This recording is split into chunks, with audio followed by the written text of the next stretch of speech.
Peace, everyone. We're back for a conversation. We haven't had a conversation in a while, so I know some of y'all missed us on our conversations, but this one topic had to be talked about. And so I think many of y'all saw Roland Martin and King Randall, the young brother who's 21 years old in Albany, Georgia, who purchased a school or in the process of purchasing a school and started talking about self-determination. Roland brought him on, and I think Roland brought him on to expose him, but I don't think Roland is a high intelligence or high political guy. But he did expose some, political political naive of the young brother, and he said a bunch of self-determination thing that a lot of rhetoric that people say and it's whatever. But I thought it wise to bring some solid brothers and sisters when they can join on to dialogue about that. So brought my brother Diallo. Hold on, let me pull myself the screen. There we go. Got my brother Diallo here from Chicago. My brother Yusuf from Detroit. Marifa from North Carolina, South Carolina, and also my brother Safa from South Carolina. What's up, fellas? Good evening. What up, brother? All right. So what we're gonna do is we're gonna run a little. I'm gonna share my screen and run the a little bit of the clips. I think all of us saw it, and I think everybody who's watching probably saw it as well. But while you got a moment, make sure you share. If you're watching on YouTube, share it with somebody. If you're watching on Facebook, share it with somebody, and definitely invite them to the conversation. It's gonna be a lively conversation. So let me share my screen and get me some get us some context before we start. Bear with me if you don't like Roland. You gotta bear with me. A lot of us don't like him. We don't like King Randall, founder of the X for Boys organization based out of Georgia. So, King, explain why in the world you're conservative, correct? Yes, sir. So, please explain to me why this bill, why Republicans are pushing for the voter suppression bill when last year we saw record turnout in Georgia. Record turnout. So, why would they want to restrict voting when you just had record turnout in Georgia? Well, let me start off by saying you have me mistaken. I'm not a Republican. I do consider myself conservative. No. Actually, I didn't say Republican. I said you're conservative. Okay. I said you're conservative. Right, absolutely. That's what I said. Right. Yeah, I was saying that because you called me a Republican on Twitter. However, with this particular bill, I don't consider voting my particular fight. I do consider voting an asset to us and maybe something we can use as a tactic to help. But as far as us pushing voting all the way out, like voting is going to be some systemic change for the Black community, to me is not the way to go. If you look at the human anatomy of the body has its many different parts. And I do respect you guys' fight, in regards to voting, but I don't consider myself fighting for the right to vote that much. Do you not vote? We haven't got anything. Do you not vote? Government. Yes, sir, I vote, absolutely. Okay, so when you say you guys' fight, first of all, there are multiple fights, there are multiple issues we can be concerned about. Voting is one of those issues. Are you not concerned that Republicans in your state are trying to restrict access to the ballot for no reason other than they are pushing the lie that Donald Trump also pushed? Right, absolutely. I understand exactly what you're saying. However, again, that's not my fight. I believe. No. I asked you a question. Absolutely. So for our school, we're financed completely by donors. We have many donors that have given yearly endowments to our school that will be able to pay for these students to come to our school for free. Many people believe in our mission, and we're making sure that young Black men, where we live, where we don't have any rehab programs for juvenile offenders to even get out of jail and stay out of jail, we have people that believe in our mission that are trying to send children to the X for Boys for free. We have many people that are trying to send kids to this boarding school to be able to take care of themselves. That's what I mean by doing for self. We got to simply get up and do it. So you don't believe that government policymakers play any role whatsoever in being able to impact the lives of Black boys and others in Georgia? If we take them out of that government system, we don't have to worry about that. I keep saying. How is that? So hold on. So here's the question. Hold on. Here's the question. How do you remove someone out of a government system when we all live in government systems?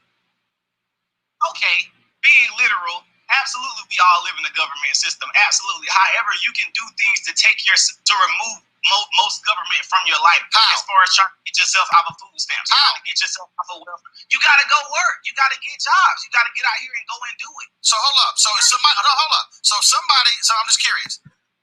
Black folks going to get a voter ID. No, the issue is not a voter ID. Okay. No, wait. Hold up. Stop. Hold up. You just said, what's the issue? If you live in rural Georgia, and you've seen the closures of driver's license offices, and you don't have transportation, then the question is, how are you then accessing it? In Texas, for instance, when Texas passed its vote, but if Republican lawmakers in Georgia are making it difficult for you as a citizen to be able to participate in the electoral process, should that not be contested? Should that not be fought? Yes or no? I believe it should be fought. We do find issue and fault with that. I definitely believe we should stand up and go fight for that. The people who do fight for that, but that's not something I fight for. Again, that's just not my fight. I know we have people here that are doing that and that are fighting for different injustices, but that's not my area of injustice. So you has different parts. You talked about getting donations from various people. Do you think it's a part of your fight if African American businesses are not getting their fair share of city, county, and state contracts? Because if black businesses are able to actually get their fair share of taxpayer dollars with contracts, they actually can create and grow businesses and build capacity to help fund initiatives like yours. So does that matter? Yeah, absolutely. That matters, yes. So, but that's also tied to government. So, so would you be willing to work with folks who are petitioning that it makes no sense banning outside funding of elections, and you agree that it makes no sense restricting early voting buses to emergencies? In your mind, so in your view, Republicans in Georgia should not be voting for this bill and making these changes. Yes or no? Absolutely. Considering the pros and cons, yeah, definitely. I don't believe the bill should pass. Absolutely. Gotcha. And what do you make of black Republicans who say to be the brain, somebody has to be your lungs? When I say I'm doing for self, I'm over here working with my children, and we're doing for self. You are being the lungs or the brain or what have you, and you are fighting on that end for the black. So I can't take no more of Roland at this point, right? All right, thank you everybody for tuning in. See everybody, thank you so much. So this is how the conversation is gonna go. We prepared some questions prior to the brothers joining on. Each of them will choose a question that they will answer. And so one of the questions they will choose, or however many questions they will choose, they have 5 minutes to make their concluding statement and answer the question. After 5 minutes is up, they have up to 10 minutes of clarifying questions from everybody else, including you in the audience.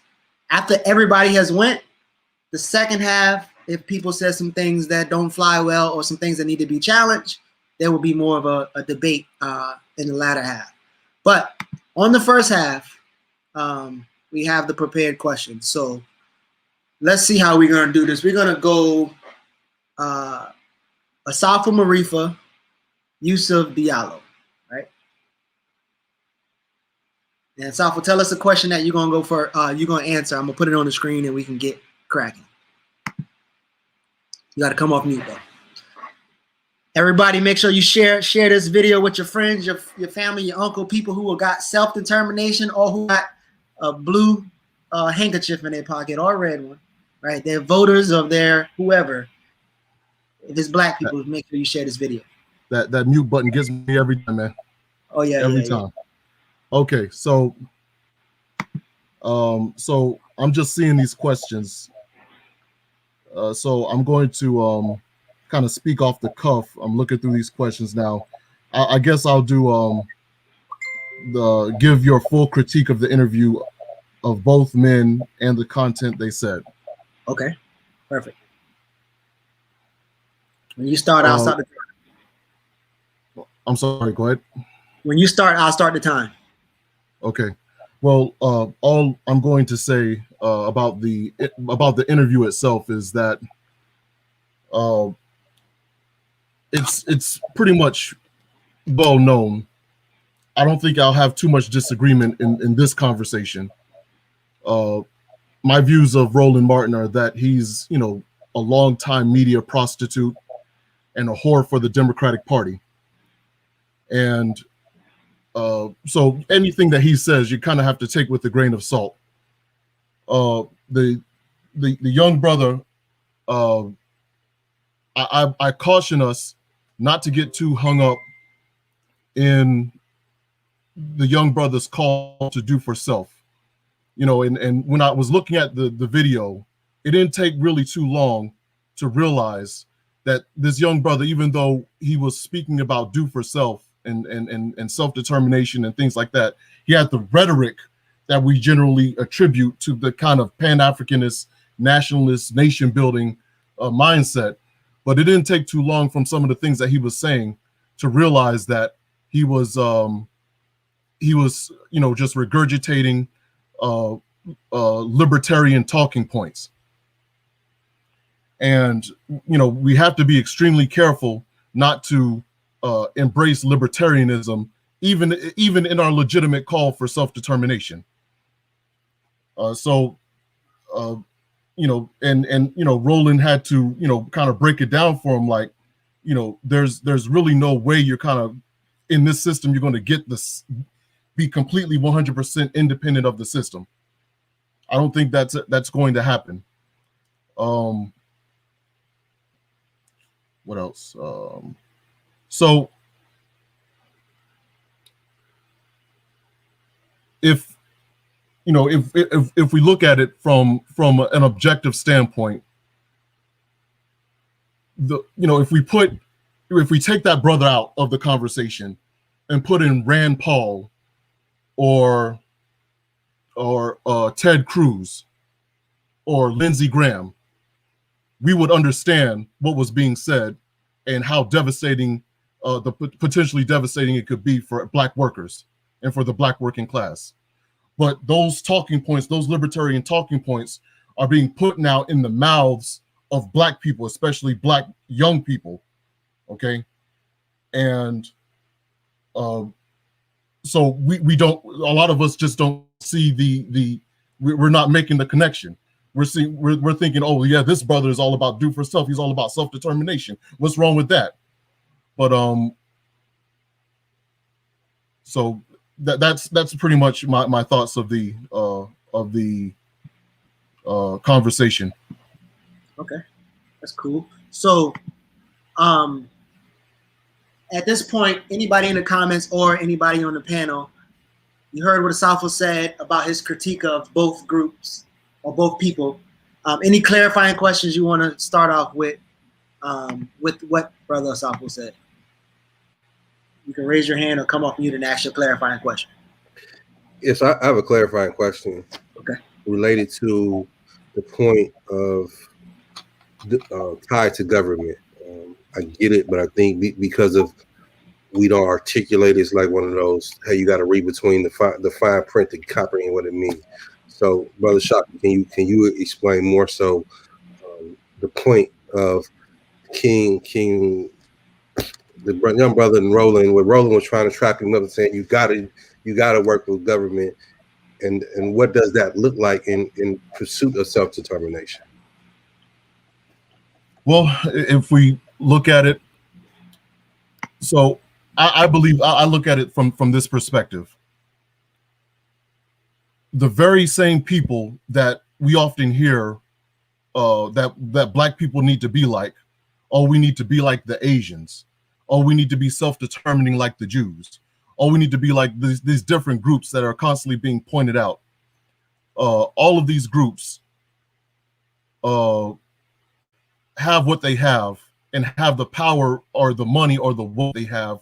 Their self-determination, as it were, was underwritten by this government. It's underwritten by government money. So there's a book called The Black Tax that recently came out. And the brother who wrote The Black Tax, he estimates that from the time of slavery up until today, the amount of money that was taken or stolen from Black people was in the realm of $70 trillion. $70 trillion. I don't think any type of nation building program can be successful without us demanding from the government that we get that money back. In fact, I think it's imperative if we're ever going to have any type of nation building effort, we need an influx of capital. We cannot do it. And I say this all the time, and it's a little, it's a little provocative, but I think it needs to be said. We cannot do it by selling books to each other, by selling sea moss, by selling shea butter to each other, by selling t-shirts and sweatshirts to each other. It's simply not going to happen that way. Just no more than it would have happened with any other group. Okay. Our nation building effort, our wealth building effort, our self-determination efforts must be built through an influx of capital that can only come from the government. All right. I got one, and I want to, a sister said something in the comments, and another person, and just what you were saying, I want to kind of stay in that point. So I don't know how many people knew how much Marcus Garvey also talked about reparations at a point, right? And so, and he was, more political than people give him credit for. Could you speak more to this concept of Black folks believing that they can solve their problems, our problems, economically, away from any kind of expiation or government intervention? Like, could you speak about some nuance with that? Yeah, but it's like I said already, it's not by just solely focusing on economics and building what we can within our own communities with the small amount of money that we have. Let me tell you something.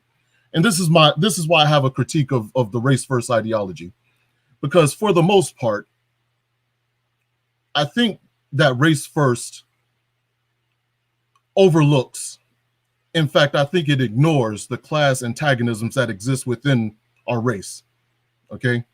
There was data that came out from the Federal Reserve December of last year, that spoke about the wealth gap within the internecine wealth gap, the wealth gap within different races. And in every race, in every ethnic group, you find the most wealth being held by the elites in the ethnic group, with the small amount of wealth or no wealth being held by the rest of us. So in every group, even in our Black group, even in the Black race, you have the small amount of wealth that we do have being held by an elite group of Blacks, while the rest of us are wealthless. Okay. And they're not going to give up that wealth. In fact, whatever political activism that they engage in, whatever political work that they engage in, is to secure their own position as hoarding that wealth and keeping it away from us. Okay. So, we have to keep that in mind when we talk about this self-determination. They have all the wealth, and for their political work, for their political activism, they intend to use us, the Black workers, as cannon fodder to secure their own interests. That's what they have always done, and that's what they will continue to do. Okay. So, and as much as they like to talk about, as much as we hear these black bank CEOs and the entrepreneurial class and these other folks talking about pooling our resources, they're hoarding all of our wealth. They're not trying to pool any damn resources. Why aren't rich Black people trying to pool resources with the rest of us? So it's going to be extremely difficult to even talk about developing a self-determining factor with even the little bit of wealth that we do have, because most of that wealth is with our elite Blacks. Okay, we got 4 minutes. Diallo, go with your clarifying. Marifa, did you have one too? You can go after Diallo if you got one. Gotcha. Go ahead, Diallo. Well, you mentioned race first, and I don't know, I'll try to put it in the form of a question, but Garvey, I think sometimes we take the position that race first means race only first implies that there's a second or third or fourth. So I always say race first, not race only, because of I think it should be race first, class third, and class second, and ideology third.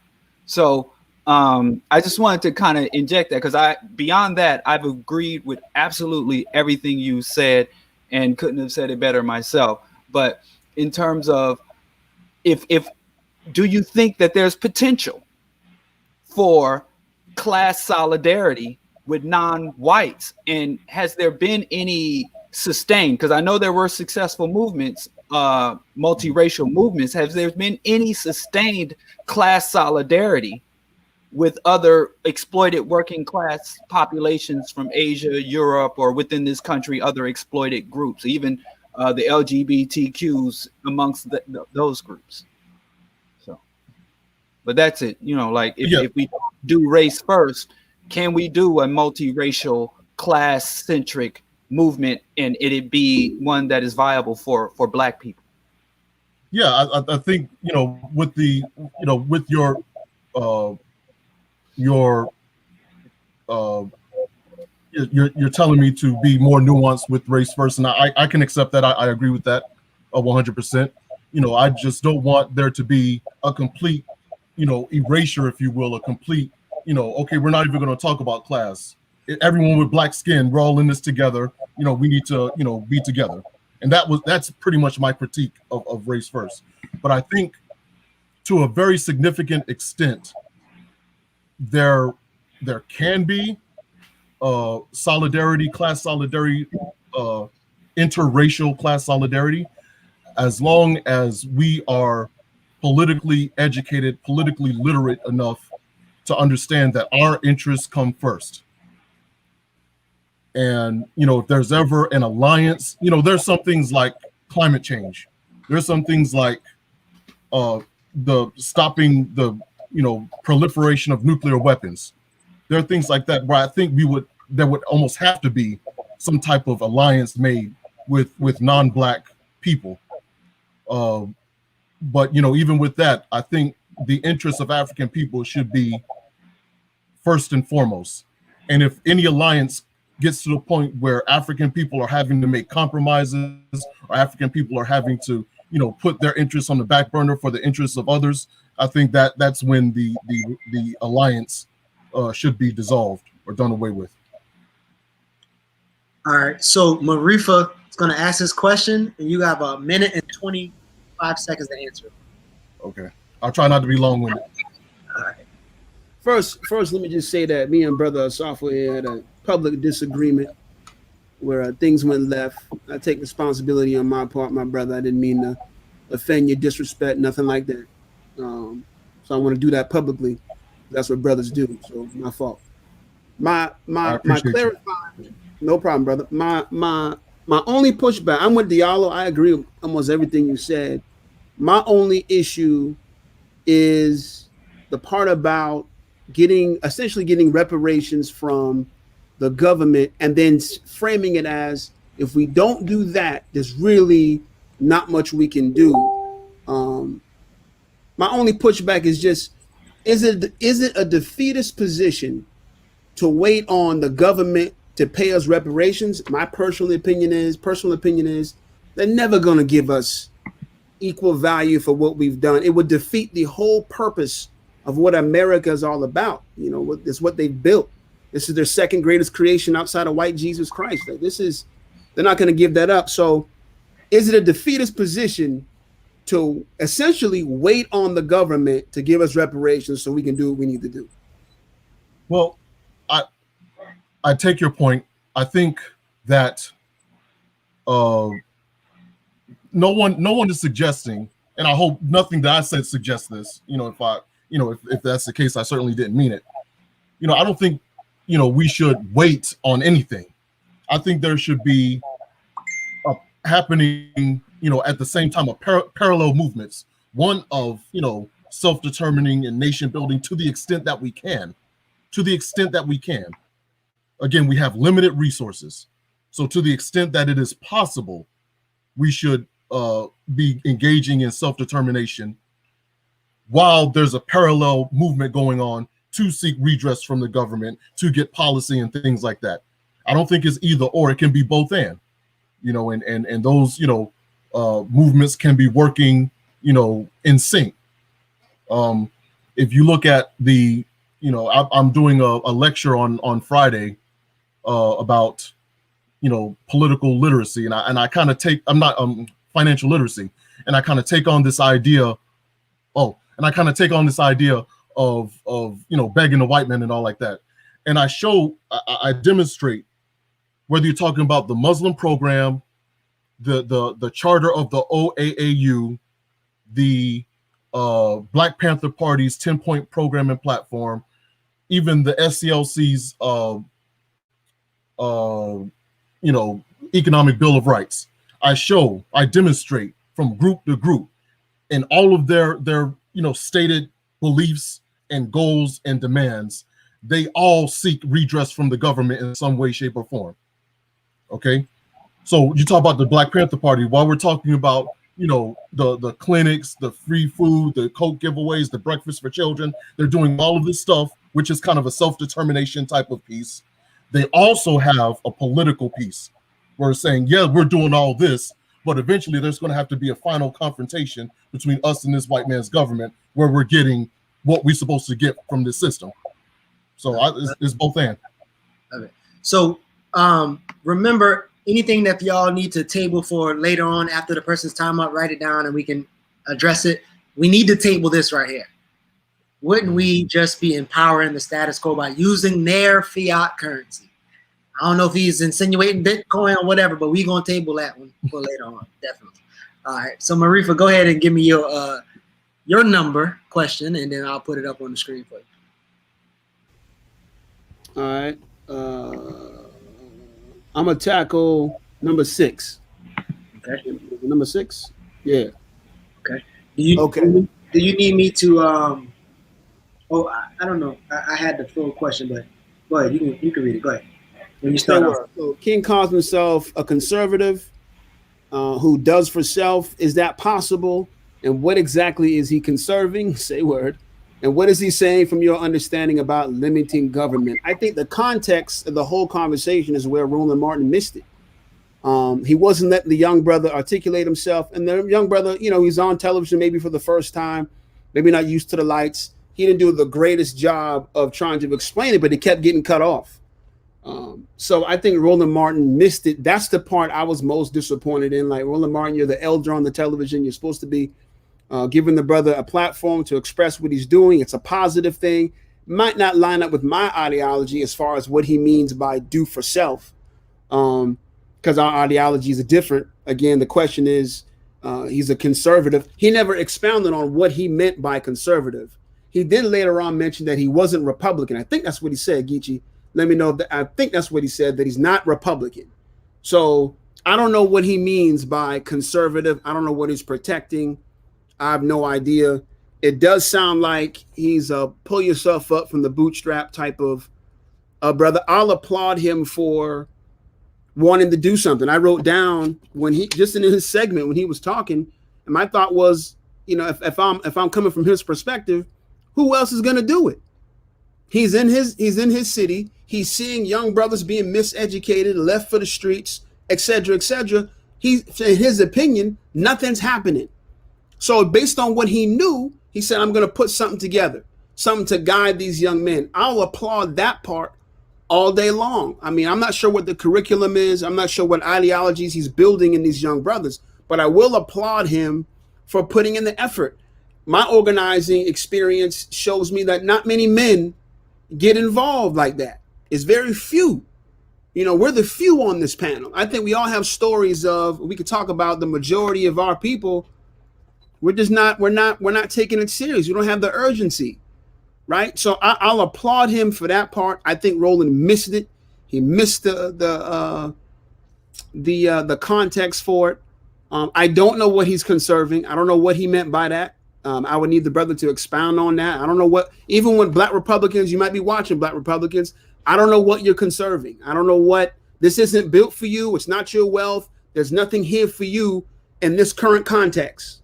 I don't know. So maybe someone in the comments or someone can explain to me what black people are conserving in these United States. I don't know. When he said limiting government, I felt like he meant not waiting on the government before he can do something. Plenty of time. So I'm thinking he's meaning I'm going to use the resources available to me and try to create my own reality, which is providing resources and opportunities to these young brothers, building a mind in them that will cause them to succeed in this terrain. That's what I got when he said limiting government. I'm not waiting on you, right? I'm gonna use what I have around me and make that work for me and the brothers that I'm trying to mentor. That's what I thought he meant. That does play into a role of Republicans limiting government with no regulation and no oversight and different things like that. I'm not gonna go there with him. I think he just literally meant I'm going to do for self. I'm not waiting on you. I'm going to put something together and help my people. I wish more of us had that type of attitude that the young brother had. I yield my time. All right. So as you're yielding your time, I want to know if anybody has any first clarifying questions. If you're watching on YouTube or Facebook, make sure you share and invite your peoples. Yeah, any first clarifying questions? I have one. I can start. Go ahead, Diallo. You said you would applaud him because he's doing something, but if we are to just take at face value, ideas like conservatism, as Brother Asafo mentioned, libertarianism, what do you imagine if he's 100% successful in his ambition would be the ultimate impact on Black people and our long-term interest and goals? Do you think it would be ultimately positive or negative? Is he training up assets for our communities or potential enemies or opposition for our people? That's my question. That's an excellent question, Diallo, and I know where you're going with it. And I think he would develop assimilationist. He would develop integrationist. He would develop young men who will probably be successful in an American context, but be puppets, but be advocates, players in a system designed to deny us our Africanness and ultimately cause them to be an enemy. Long term, I'm feeling you on that. I'm feeling you on that, and that would be the bigger picture. If I had to guess, like you said, that would be the outcome that I'm thinking about. Me applauding him doing something is strictly based on initiative. As far as outcomes, then I'm back with you, and I'm saying outcomes that aren't the outcomes that we want. So I feel you on that. We got another clarifying question. I got one there. Yeah, I do. Following up Diallo's question to you, and I respect and feel the sentiments, but as all of us who come from some level of political education, can you articulate the absence of that young brother not having the foundation of being Black, of understanding the history of those things, where it was, we hear all the time in the community, good intentions is the first leads to hell, and those good intentions are not sustainable. So in particular to the audience of people, right? And we know in our community, we want to salute and uplift Black men more than anything. And here was a young brother that represents. However, there was a lot of pitfalls right around the corner. Yeah. So can you talk about as far as the lack of political education, when I say political education, the grounding of going beyond just good intentions? Yeah. Going beyond just good intentions is a good point. It's something that's needed, political education. We're developing a League of Intelligence Institute. Part of our endeavor, I'll use that word, is to provide our young people and the adults that we encounter with the political intelligence and acumen to form an African reality using the tools available to you. So I'm with you on that. His intentions are good. This is one of those cases where if I was speaking to him, I would try to correct without killing his spirit. I want the young man to continue to go hard to create a better reality for Black people, but he would need teaching as far as putting it in the right context. which will ultimately result in the kind of outcome that matches our reality that we want to build. But he has some pitfalls. You and Diallo are calling it out. I mean, he's going to more than likely build a reality to where he is denying, well, I wouldn't say denying, but he's going to develop young minds, encourage young black men to be shaped in a way where it's acceptable to white people in this country and be the beak. And then if they're successful, they'll use them as props to say, see, you can become this type of person, which includes denying your Africanness, no foundation relative to your historical makeup and connection to our African brothers and sisters, no ideology of our own that produces African realities. Now all that's, I assume that's what's going to happen. So I'm with you on all of that. I would just say that on my end, we are working on programming that helps develop young men and women to be politically astute and on point so they can recognize all these things as they happen. Even though you mean well, here's the right context for it. So let me I don't see anybody else. We got 5 minutes. So I want to veggie back off my brother, right? So yeah. And I think we talked about this in the study group last week. Yeah. If I, because a lot of this attentions come from, man, F all that talking, all this meeting, let's get to work, right? And then you get to work, but you don't even know, like, yo, you got to change the oil first, right? Yeah. And so can you still label something good intentions if one didn't do the necessary studying, education? And that's kind of why Fred Hampton had to handle the little black nationalist dude, say, yo, where's your education plan, right? So can it still be good intentions if you ain't really do the work, the understand what you're doing? Like, what do you think? There's nuance to it. Can it be good intentions as far as you taking action? Yeah, taking action can be, you want to do something. Overall, in context, is it good overall when you put it in the right context? It's not. It's not good. I'll take this time to talk about one of the principles we discuss in our community classes here in Charlotte, North Carolina, and that's the ancient Kemetic principle of Tatenin Ptah. And we use that principle to explain like this. Tatenin is means when you're getting grounded. And basically one of the creation stories talks about Amun-Ra in his creative form. He's creating the world, creating the earth. What he does, the rising out of the primordial waters was a mound, and he transformed himself into that mound, and it was called Tatenin. It represents being grounded first. So that step came first. Then he transformed himself into Ptah. And Ptah is the creative side, where he spoke the word and created the world, and he imagined within himself and then created it. But before you create, before you do work, you get grounded first. So I would encourage everyone, as we good cop, bad cop this particular segment, even though you want to do work, even though you want to make a difference in your community, to get grounded first. Get grounded first. Get the knowledge first. Get all the context first. The Dogon have a way of critically thinking. It's Jiri-so, meaning looking at something from the surface. Then they have another step called Beni-so, when you're getting different perspectives, different vantage points of the same thing that you viewed. Then they have Bolo-so, when you're getting into the essence of something. And then when you combine those three, you have So-dai-yi, which is clear vision. And from that point, you start. That's a form of getting grounded. So I would say to everybody, before you get started, before you put your passion to work, get grounded first, get that knowledge. The brother means well. I'll commend him for that. But like Diallo said, like Yusef said, like you're alluding to, ultimately, his position is defeatist in the context of assimilation. He's going to become an American Negro. That's pretty much what's going to happen. Any more clarifying questions from the panel or from the comment section?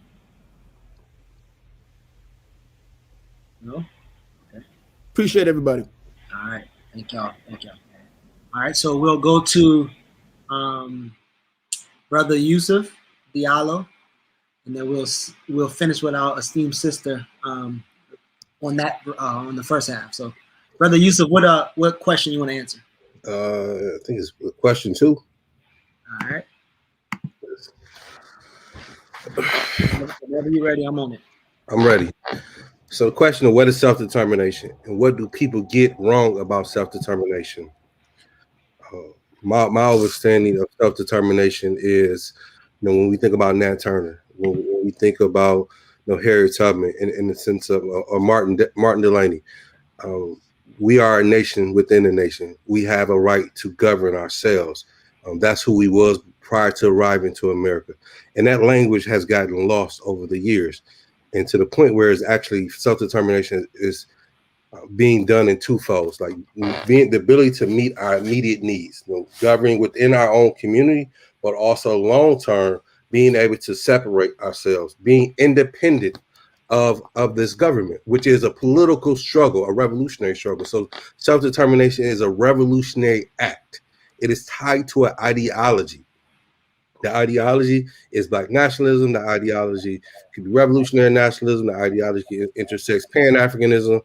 I think it's all mixed within that framework. But fundamentally, the ability to move ourselves from being dependent on one government or one particular people, we're talking about white people for the most part, and moving us to the ability to depend and govern our own selves. So self-determination is part of a movement to govern ourselves. I think the organization that embodied the most, in my opinion, is the Republic of New Africa.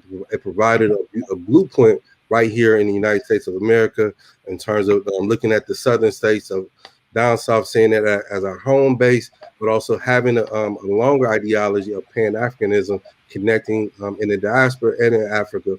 So fundamentally, self-determination is tied to Black liberation. You can't have self-determination without Black liberation. You can't have Black liberation without Black ideology or Black nationalism, which is getting tied to Pan-Africanism. What we get wrong about it is a lot of us saying when we're in class, we're not reading completely. We've done a lot of skipping.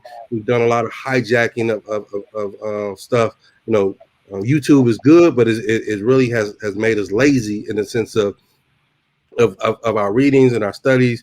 And also we have just being quite frankly, we have a lot of bootleg political thought out here. For the sake of where we are, I'm not going to name any names, but individuals who are misleading our people. People who are depending on individuals who have not really done the long-term studying of overstudying our history. Something, everything that's been said, it ties within the framework. And so I just concluded on, so what the young brother was possibly trying to articulate but didn't understand is, creating a liberator zone, a space that we control. But is it totally independent of the government? Probably not. However, it's giving us enough cushion to position ourselves, because we can't get free without our people. We can't get free. So another part of self-determination is the acclamation of being Black African people, to have the framework to buy into a concept to say, hey, we have the ability to govern ourselves. That is the first step. Without that, we as most of us probably experience, man, what the hell are you talking about, man? We ain't gonna never be free, because we believe freedom comes through voting. So that's where it gets wrong, because such as Roland Martin, where he was overpowering the young brother and saying that like self-determination was only through voting or only through these reformist acts and things of that nature. Do we engage in those struggles? Absolutely. We engage on every level. However, it's the goal is to get to the ultimate goal of Black liberation, of Black self-determination. So I'll yield the rest of my time. All right. Who got the first clarifying question? Thank you, brother. So I got one. I'll start it off. So I was introduced to this video on social media, and actually when I asked the person about it, they got offended. But I'm like, they was like, this young dude owned Roland. And I listened to it, and I'm like, I missed it. I rewind. It's like I keep missing it. So I was like, yo, how did he own him? Then I went back and looked at the whole thing. I was like, no, Roland set him up and made him look kind of weird, right? And so now this is probably a broad question, right? So we've been studying some like economic stuff, and we know that Dr. Amos is not an economist. And so some of the things that he got around about economics probably wasn't, beneficial for us, right? How do you begin to, and kind of always pulling from Marifa, how do you begin to neutralize the loud, upfront people who gonna lead us into neocolonialism or black capitalists? Like, how do you start to silence them without being attacked by the saying, "Oh, you hating on a black man, he doing this, whatever"? How do you begin to silence that? Well, to be honest with you, in these days and time, there's no getting around that. I think the most dangerous word that we've adopted in our struggle is hating. It has been associated with hip hop and has become a word that we use very frequently because it's so easy to get in this self-defeating way of engaging each other. But I think fundamentally this is an ideological struggle. This is a commitment to ourselves. But the purpose of the struggle is to win the hearts and minds of the people. Just as way we are, Roland Martin and others are trying to win the hearts and minds of the people. And as Fred Hampton of the Black Panther Party has taught us, that people learn through participation and observation. As Brother Shaka mentioned earlier in regard to their programs, their programs, as Huey framed, there was pending revolution. They was not revolution in itself. And what was powerful about it was the fact that the ability to recruit people. That's what made them powerful. We've been brainwashed and saying they was powerful because they had guns. No, they wasn't. It wasn't powerful because they had guns. They had power because they had the ability to reach and motivate and educate people. And the more people, again, when you look at any successful revolution, any successful struggle, it's about the ability to reach people. What we're struggling with is it's this pop culture now. You know, who has, man, you only got 200 Facebook friends. My man got Shaka, he got 5,000 Facebook friends. You know, Diallo got 10 million followers on Twitter. You know, and this is what we're competing with. And how do we center ourselves in being able to have prolific conversations with people to be able to cut? Because any of us, right? I don't think none of us came out the womb thinking the way we're thinking. You know, we at some point something happened to our lives to get to this point. And at some point, if one of us that came and talked to each other, we were like, man, Negro, if you don't get the hell away from me, I'm about to keep selling my dope or whatever we was into. So at some, we transition. So we have to be able to figure out what was that connecting point for us to be able to make that for our same people. And we look at some of, that's what made Malcolm so great, because he came from the streets. His ability to understand what it was and go back and speak that language. There's nothing wrong with going to a Princeton or a Yale, but are you going with a black consciousness, or are you going with it to continue to be brainwashed? If not, then you're going to come home and be more. And that's where, when you look deeper into the young brother, his intentions was good, but what was it clothed with? And this is what we're competing with. And people are going to say, how are you going to critique him? Well, because it's more than just buying a school. What is the purpose behind those things? And because there's a lot of people out there with this grand idea of buying and owning a school, but still haven't produced it, right? And that makes our job hard, because people gonna say, well, dude been talking about such and such for 20 years. What are you producing? And that's what people are moved by, things that are that's being produced, and that's impacting them in a way that's moving them towards being better. All right. Any other clarifying questions? Go to my. Okay, go ahead. Yusef, brother, good stuff, man. Good stuff. I'm taking notes, my brother. Thank you, my brother. Question: can you expound on the ideology that you were talking about that's connected with self-determination and from a Pan-African's point of view? Absolutely. So again, those of us who are familiar with Pan-Africanism, meaning that all Africans here in America, in the diaspora, and in Africa, and understanding that there's some differences. Like we come from a same place, but there's some social, economic, cultural dynamics. But overall, we're the same people. We face the same enemy globally and within the framework of here. But also shifting another ideology that we all have probably embraced or currently embrace is Black nationalism. And Black nationalism gets a bad rap. And some of it's deserving, because many of us are caught in a very narrow version of Black nationalism. They don't want nothing that ain't Black. They ain't trying to, they want a complete Black world. And I think that goes to the earlier point that Shaka was talking about, right? And because they have no ability to see class, and even to the point of within our own framework. So that's where, again, like being a Black nationalism doesn't make you a revolutionary. it may make you sound like a revolutionary. And when you adopt the revolutionary, it actually enhances the black nationalism, where you begin to see not only I want freedom for myself, but I would like to live in a free world where everybody experiences freedom. So when you're a revolutionary, you're able to see the intersection of the struggles. Oh, how I could be sexist, or how I am sexist, how you can see the dynamics of patriarchy, but tying that back into Pan-Africanism is again to see the global struggle within the African diaspora and on Africa, and that's so crucial. And where it eliminates what we see now with the ADOS, is adding more confusion, creating more interfighting within us. Fundamentally, no reparation doesn't mean anything if we don't have liberation. No reparation has to continue to be connected to our liberation struggle, because we know if they cut checks now, all we're gonna do is get the money right back to the government, because we have not grounded ourselves in how to take care of ourselves. So when Elijah Muhammad's talking about do for self, it's sharing within our community, but we still have not provided us a tangible economic plan of what does that look beyond a black capitalist agenda. Love it. We got 4 minutes. Anybody else? I can go to Fode in Sierra Leone right now. All right. And go ahead, sis. Oh, okay. So you mentioned like the southern states combining and having more of a I think you use the term like space, like having our own space within the southern region here. And so if you could talk a little bit more about that space and especially within colonialism, you know, because as revolution, it means, you know, a new social system. So because two social systems can't exist at the same time, how is that liberating to have a space within colonialism? Great question.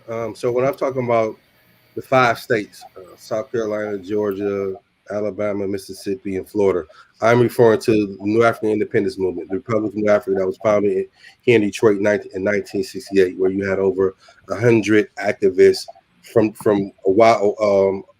a variety of different walks of life.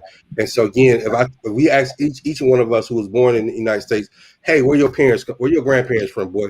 Well, I mean, from the South, somewhere in the South. So what we're doing, we're identifying as the South as our home base. So again, if we say we're a nation, and we know a nation is tied to a land, where is our land, particularly here in America? So we see the South as our base, but also within that framework, we see America as a legal government.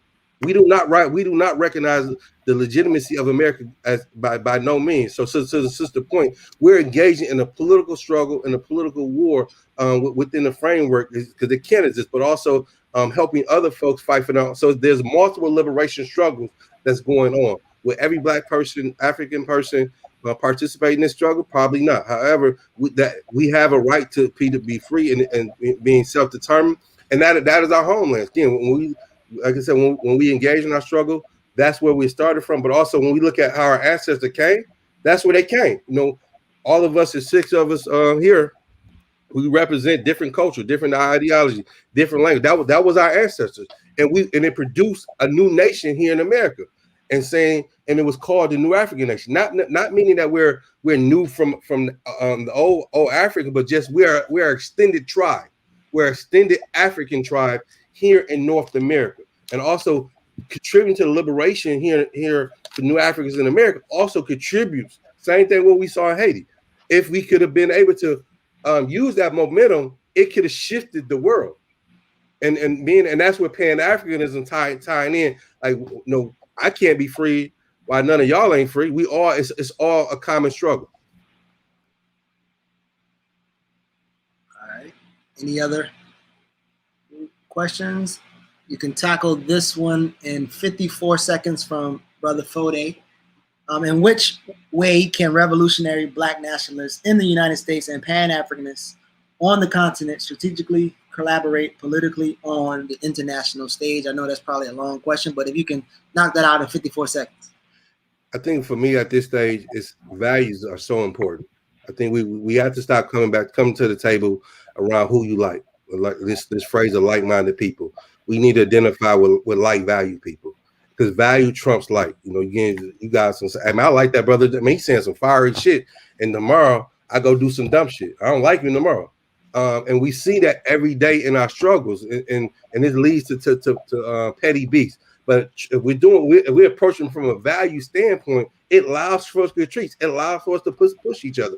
So that's where I think the values are so important in any conversation of bringing us together. Love it. Appreciate you, brother. All right, brother Diallo, what number are you answering? And when you start, I'll start.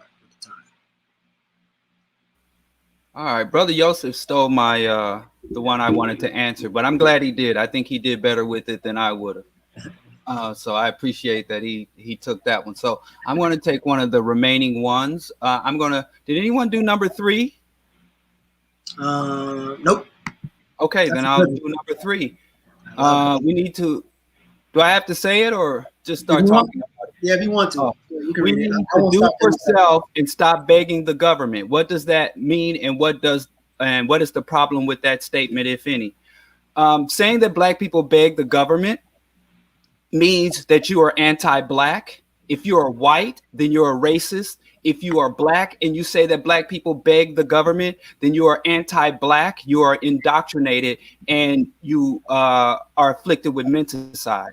The first thing, the concept of begging means that you are humbly asking for charity or a gift. Nothing that black people have ever demanded from the government is charity or a gift. We have been denied the vast majority of what we've worked for and what we earn and what truly belongs to us. So black people, when we engage with the government in terms of securing resources or concessions from the government, it can't possibly be begging because none of it is charity or a gift. Also embedded within the U.S. Constitution is the right to lobby, petition, and protest the government for grievances. So black people are exercising their constitutional rights that we received through the 13th, 14th, and 15th Amendment. So the only people I ever hear, corporations spend billions and millions of dollars lobbying the government for favorable policies and concessions.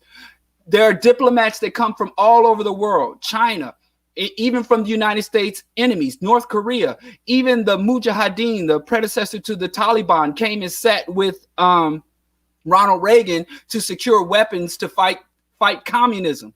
And I never hear people say these people are begging. But when the people who laid the infrastructural foundation, the economic foundation, and have contributed the most to the cultural development of the United States say, hey, give us rights, give us our share of the resources, we're said that we're begging. That is nothing more than racist, anti-black rhetoric. It's no different than when a black man has a gun and he's a thug, but when a white man has a gun, he's a patriot. When black people engage in things that everyone else is doing, there's a negative connotation. There is a dehumanizing negative connotation. So that's what it means. Anytime you hear, I don't care if a million black people are protesting or there's a black individual going to apply for food stamps. No, black people are incapable of begging. Black people have not received any charity or gifts from this country. And until black people are fully repaired through reparations, and reparations doesn't mean we get a lump sum of money. The term reparations through the UN, through their governing bodies, mean that you restore a people to the status that they were in prior to the atrocity or the offense committed against them. So until Africans are fully actualized citizens of our mother continent and fully functioning members of the global African community, we have not been repaired. I don't care how much money they give us. So up until full reparation and liberation for African people, we can't beg even if we wanted to. There's nothing. So when you find individuals like people who say, pull ourselves up by the bootstraps, that original statement was meant to be an absurdist statement.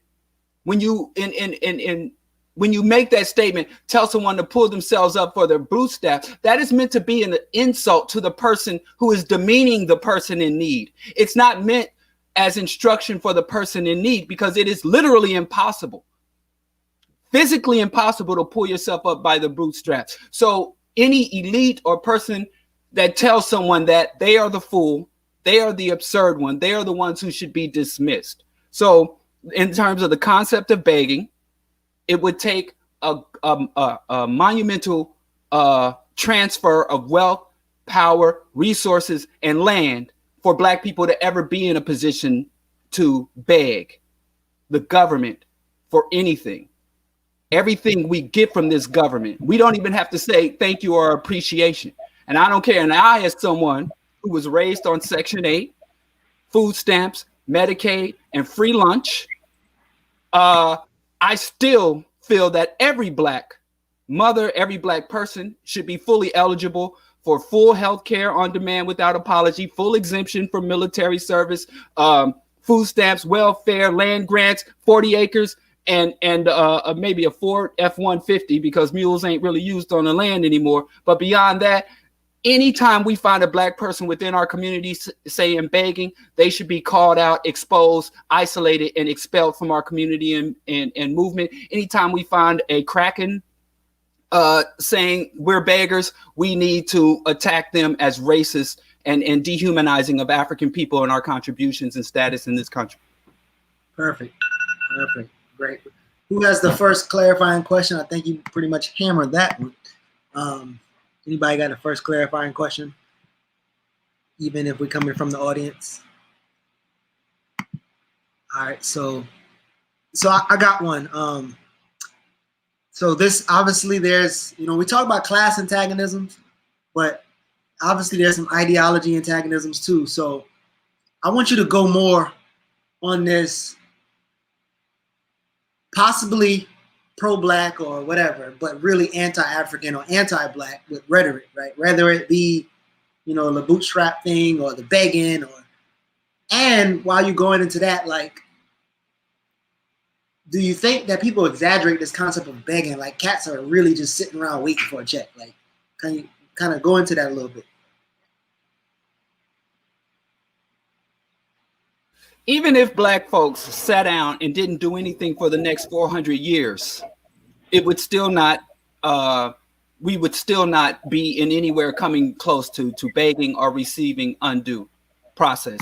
But in terms of bootstraps and these concepts, Black people, since the day we were brought here, have struggled with the concept of worthiness and even our humanity, what we're worthy of, what belongs to us, who we belong to. So these basic concepts have always been an issue for us because our very humanity has been legislated and defined outside of ourselves. We didn't have what they call inalienable rights. And another thing we have to look at, the most heavily indoctrinated and delusional population in this country are white people. And as Dr. Amos Wilson said, is that in order for a minority of aggressive anti-human individuals, anti-life, death urge culture to take over the planet where they are an extreme minority, the world literally has to be upside down. Therefore, things that should be uplifted and honored have to be degraded, and things that are real, have to take a backseat to things that are imaginary. So the people who steal the most have to be looked at as the law enforcer, and the people who have been robbed the most have to be looked at as the thieves or untrustworthy. The most violent people are looked at as peacekeepers, and the people who have been subjected to the most violence have to be looked at as the most violent, savage, criminal element. So in that, the people who are the true beggars, the people who truly benefit from everyone else's labor, who benefit from everyone else's resources, who contribute the least but receive the most, the Europeans and the elites are looked at as the job creators or the builders. So meaning, understanding, value, worth, all of these concepts that we use rather casually have all been inverted or turned upside down or made backwards. And then when you go out and speak in such a way, you are looked at as the out person or the crazy person, because of the systems and institutions of indoctrination and mass manipulation have so ingrained these concepts that we take for granted. So that's what consciousness means. It doesn't just mean I know my history or I can name African nations and African kings. Consciousness means that you can dissect or deconstruct these ideas that we casually use and we casually engage with in a way and rework them to be revolutionary. And that's why I say we need to stop saying white supremacy and say white aggression, white hegemony, white parasitism, or white parasites, because just saying that word supremacy in all its connotation, and then we say white privilege, so we're the beggars and they're privileged. Even when we try to insult them, we compliment them. We see a illiterate white man somewhere and we call him a white supremacist, and he can't read and he lives in a trailer with a dirt floor and shits in an outhouse, but he's a white supremacist. That's fucking crazy. He's a white aggressor. He's a white irrationalist. He's a white parasite, or you can say he's a victim of his own people's propaganda or white working class. So even in that, when we're demanding just a fraction of what we're due, we're begging. But the people who stole all our shit are supreme and privileged. So instead of white privilege, we say white pathology. Instead of white supremacy, we say white hegemony, white aggressor, white domination. So we have to start to use the language. Language, forms thought. Thought determine and direct action. Love it. Love it. Anybody else with a clarifying question? We have about 5 minutes for the brother. He pretty much knocked it out of the park. I know it was pretty clear, but any other clarifying questions before we go to the last person on this half of the dialogue? All right, thank you, Brother Diallo. All right, sis, tell us what question you want to answer. I'll pull it up on the screen. When you start, I'll start. Thank you. So I can't redo. Yeah, you can do whatever question even if somebody already answered, you can do it. You can merge questions, do whatever you want. Then I would like to do question number 2 also. All right. So thank you. First, I want to appreciate you for inviting me on. And my name is Kundai, and I'm a member of the African People's Socialist Party. And so I want to also start by saluting my chairman, Omali Yeshitela, who's the chairman and founder of the African People's Socialist Party, or APSP. And so the question of self-determination and what people get wrong about it, I think the narrative, we're always given the narrative of the colonizer. And so, I think we have to get away from blaming the masses, from taking the narrative of the colonizer, and those of us that are conscious and informed with the correct practice have to go and take it to the masses. And so I want to talk a little bit more about, I guess, what self-determination is in our organization. And so, I'm actually sitting in our economic institution right now called Zinsley Consignment. Zinsley means to do for self. And so self-determination is having the ability to house, feed, and clothe yourself free of your oppressor. And so not a racist, or like our last brother just said, not a supremacist, because we don't have any discussion around supremacists, because white supremacy doesn't even exist. The problem is they have the power to control the lives of the masses, the exploited masses. And so the problem is that they have the power to do whatever they want with the ideas that's in their heads. Not that they're supreme beings, or that, racism is our issue. Our issue is colonialism. And that's what's stopping us from being a self-determining people. And so I think the question is, how do we get to self-determination? Self-determination is, again, having the ability to control your own destiny, to be a self-governing people. And I think that's what African people have to be focused on, is how do we once again be a self-determining and self-governing people and be in control over our lives once again as we were before. And so we have to move colonialism out of the way, and we can only do that by having revolution. And so we have to have revolution. The masses have to be won to revolution. And I think, and I want to be clear too, that I think one thing, actually I will say this, one thing that I think people get wrong, and this is a ideology from the middle class, from the petty bourgeoisie, is Pan-Africanism. Because you can be a Pan-Africanist, and I think our brother Yusef touched on this a little bit. You can be a Pan-Africanist, but that doesn't necessarily mean that you're a revolutionary. You can have the idea that, okay, you can unite that, okay, all Black people are one African people, and we have the same oppressor, and we, are confronted with the same type of contradictions, no matter where we may have been forcibly dispersed around the world as colonial subjects. However, to be a Pan-Africanist does not address the class question. And the class question is really important because the petty bourgeoisie have always sacrificed the long-term goal of the masses of the people to get free for the short-term goal of them, being able to benefit from the exploited sector of the population, again, being the masses of the people, and particularly the masses of African people. And so if we're talking about self-determination, Pan-Africanism doesn't necessarily speak to self-determination, just unites that Black people are the same, come from the same nation, are part of the same African nation. But the middle class has to be ready to unite that and has to rid themselves of their class. If we're talking about revolution, we're talking about getting rid of the classes. And so we have to address the class question, because if not, again, the middle class is always going to sacrifice long-term goal of the revolution of socialism or communism for their short-term satisfaction. And so I think that's one thing that really that people get wrong with self-determination, and it can't just be about the economics and the middle class being able to benefit from being able to benefit from the masses of the people. And so I think and I want to touch on too that it doesn't just mean having a space within colonialism, and it's not just a being able to control the economics within the U.S. or any other settler colony or Europe or anywhere else for that matter, but African people recognizing that we didn't start with slavery, but we started as self-determining people in Africa, on the continent of Africa. So we have to take back the continent of Africa, cut off the looters, cut off the hands that's looting Africa, and build revolution no matter where we may be located, and understanding, yes, somebody put Race First. Race First is a great book to start that talks about the struggles that Garvey had between Pan-Africanism versus Garveyism.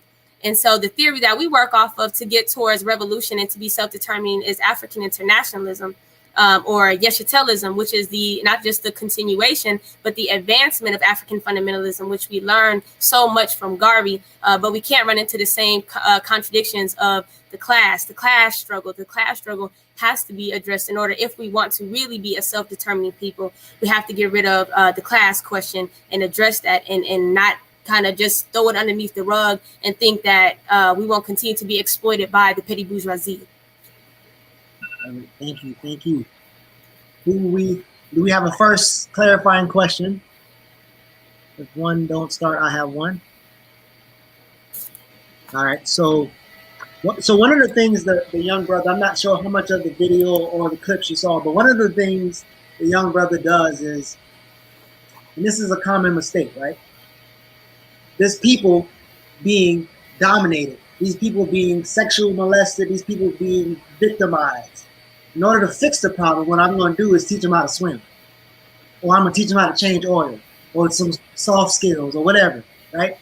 And so it's almost like fixing the situation in his mind is fixing the people, and not the things that's making the people like the mission.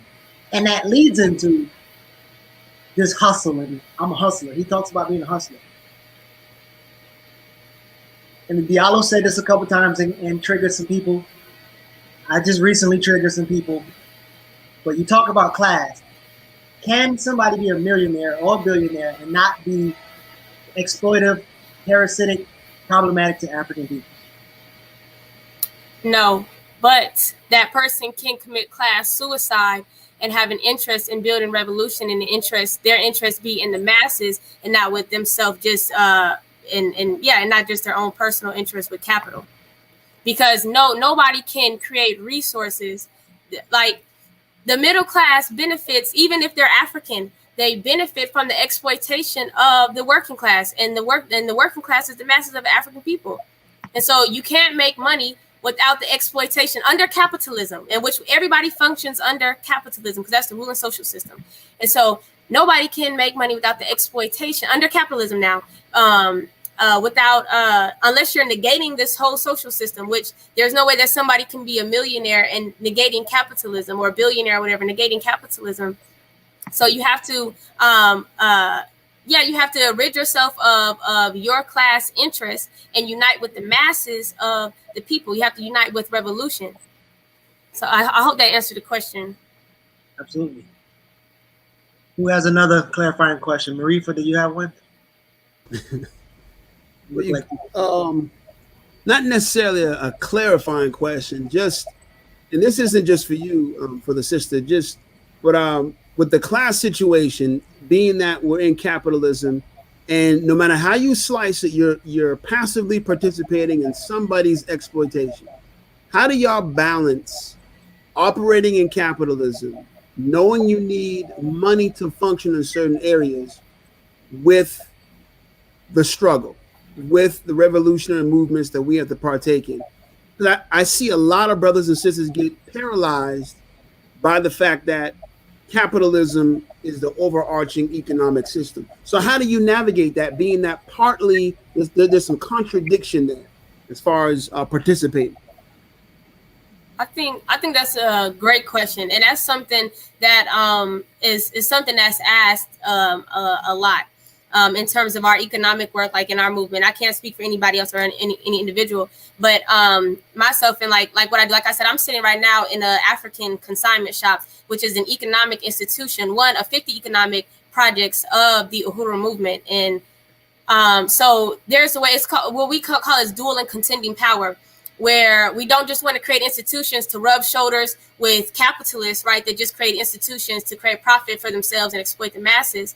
But we create these institutions to contend with them, but to also negate the ruling class, to negate the capitalist institutions. And so, although yes, our store we have to have electricity, right? We have to have lights, and we know electricity. There's not enough energy, enough natural resources here to produce all the energy that the U.S. uses. And so, so we use energy that comes from the continent. We have phones, and so our phones work off of coltan. That yes, we pay our phone bill, and the coltan comes from the Congo and the exploitive conditions that the children are faced with, and that give us the ability to have phones to communicate. So while we still have to function under capitalism, that we can still participate in economic development in the Black community that doesn't have to advance capitalism, but can be used to fund our own communities. And so, like, our store funds our projects of our organization. And so there are ways that we can participate. And I have a part-time job, and I'll call it the plantation, because it has absolutely nothing to do with me getting free outside of giving me the ability to feed myself. Right. And it's not a glorious job or anything like that, but it's a plantation. But it gives me, again, understanding that even though I'm a socialist, I still have to be able to live under capitalism. But that means but my interest is not in how can I have the best life under capitalism, because the best life that any African person can have as a colonial subject is a part of revolution, is being a revolutionary. And so although I go to the plantation so I can be able to have the ability to feed myself right now under socialism, we also have community gardens, is a way of our community in the process of learning and being involved in freeing ourselves and having the ability to feed ourselves. Because just a whole year ago during COVID, right? I don't know what your community looked like, but in the north side of Huntsville, Alabama, the stores were barren. They were empty. And they told us there was nothing there. It's 6 people. We got 3 kids. And you telling me that we can't get food, And so that doesn't mean that we just submit to starving. No, so we build programs. We have to build institutions, economic institutions that give us the ability to learn and to work towards housing, feeding, and clothing ourselves, such as community gardens, such as economic projects that put resources back into the community. So I think it's not necessarily a contradiction. It's that it's being real. It's being a materialist, studying the material world that you live in. So you have to be able to feed yourself. And although you might not have all the produce in your garden to do that, you work towards doing that. And you don't try to be the best slave on the plantation when you get there, but just understand that this is just a part of the process of you getting free. So we got 4 minutes. I'm gonna try to squeeze 2 questions in there. So oftentimes people, when they hear critique of systems and situations, they go from listening to like, okay, give me a solution. What's the answer? Like, what I do? How we do it, right? Mm-hmm. And sometimes the answer is not there. Sometimes it's necessary for them to study. Sometimes it's, you know what I mean? Like when you hear people saying, okay, what's the plan? What's the strategy? What's the solution? Right? Knowing that it's complex. What's your response to that? Honestly, I tell people, you got to join African People's Socialist Party. You got to join the revolution. Revolution is the solution. And African internationalism, again, is a theory in which our party, our political party works off of. And again, is not just the continuation of Garveyism or African fundamentalism, but is the advancement of that. And so, so when people say, what do we have to do? We have to build revolution. Every problem that any Black person is confronted with or any African person is confronted with under this social system in this current period is a result of being a colonial subject. And so we can solve symptoms here and there, and that thing is kind of complex. But to give a really broad answer is join the revolution. You have to be a part of revolution. Otherwise, you're going to always be confronted with solving the symptoms, with just solving symptoms. And really, then you just end up learning how to cope as a slave, as opposed to saying, fuck that, I don't want to be a slave no more, and I want to get free. So you got to join revolution. If you really want to solve the actual problem and not the symptom, you got to join revolution. We got to have a revolution because two social systems can't exist at the same time. So there ain't no liberating African people without a revolution, an African revolution. And one of the brothers touched on it. It might have been Yusef, I think, was saying that, you know, when we talk, it's like, it's not one person and it's not just like that one person, individual can't be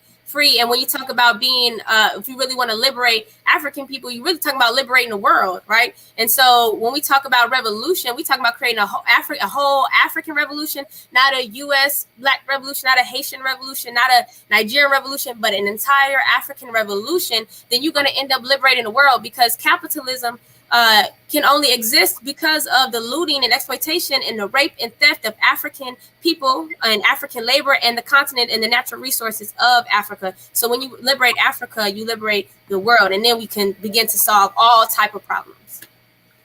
So another question so oftentimes when people talk about critiquing capitalism, when people speak, the other people who actually feel some type of way, I think sometimes they mix economics and capitalism. They don't understand that capitalism is an economic ideology or practice. There's other ones out there, and don't mean you necessarily have to intentionally exploit somebody. For instance, if you're on a cell phone, yes, somebody is being exploited, whatever. So my question from the audience is, a brother from Charlotte says, so you can't use capitalism to help fund the empowerment and development of our African American communities. So again, he could be asking, should we exploit people so that we can help ourselves? Or should we work within the system and be exploited to get money to help our people? So I'm not showing how this question's coming, but go ahead and respond to that. Yeah, I'm not 100% sure of the question, but I think anytime you talk about working within the system, the thing is we have to overturn the system. And so, yeah, sure, sometimes it might be a part of strategy to work within the system. Like right now we have a few of our party members running for like alderperson and like local positions in the government.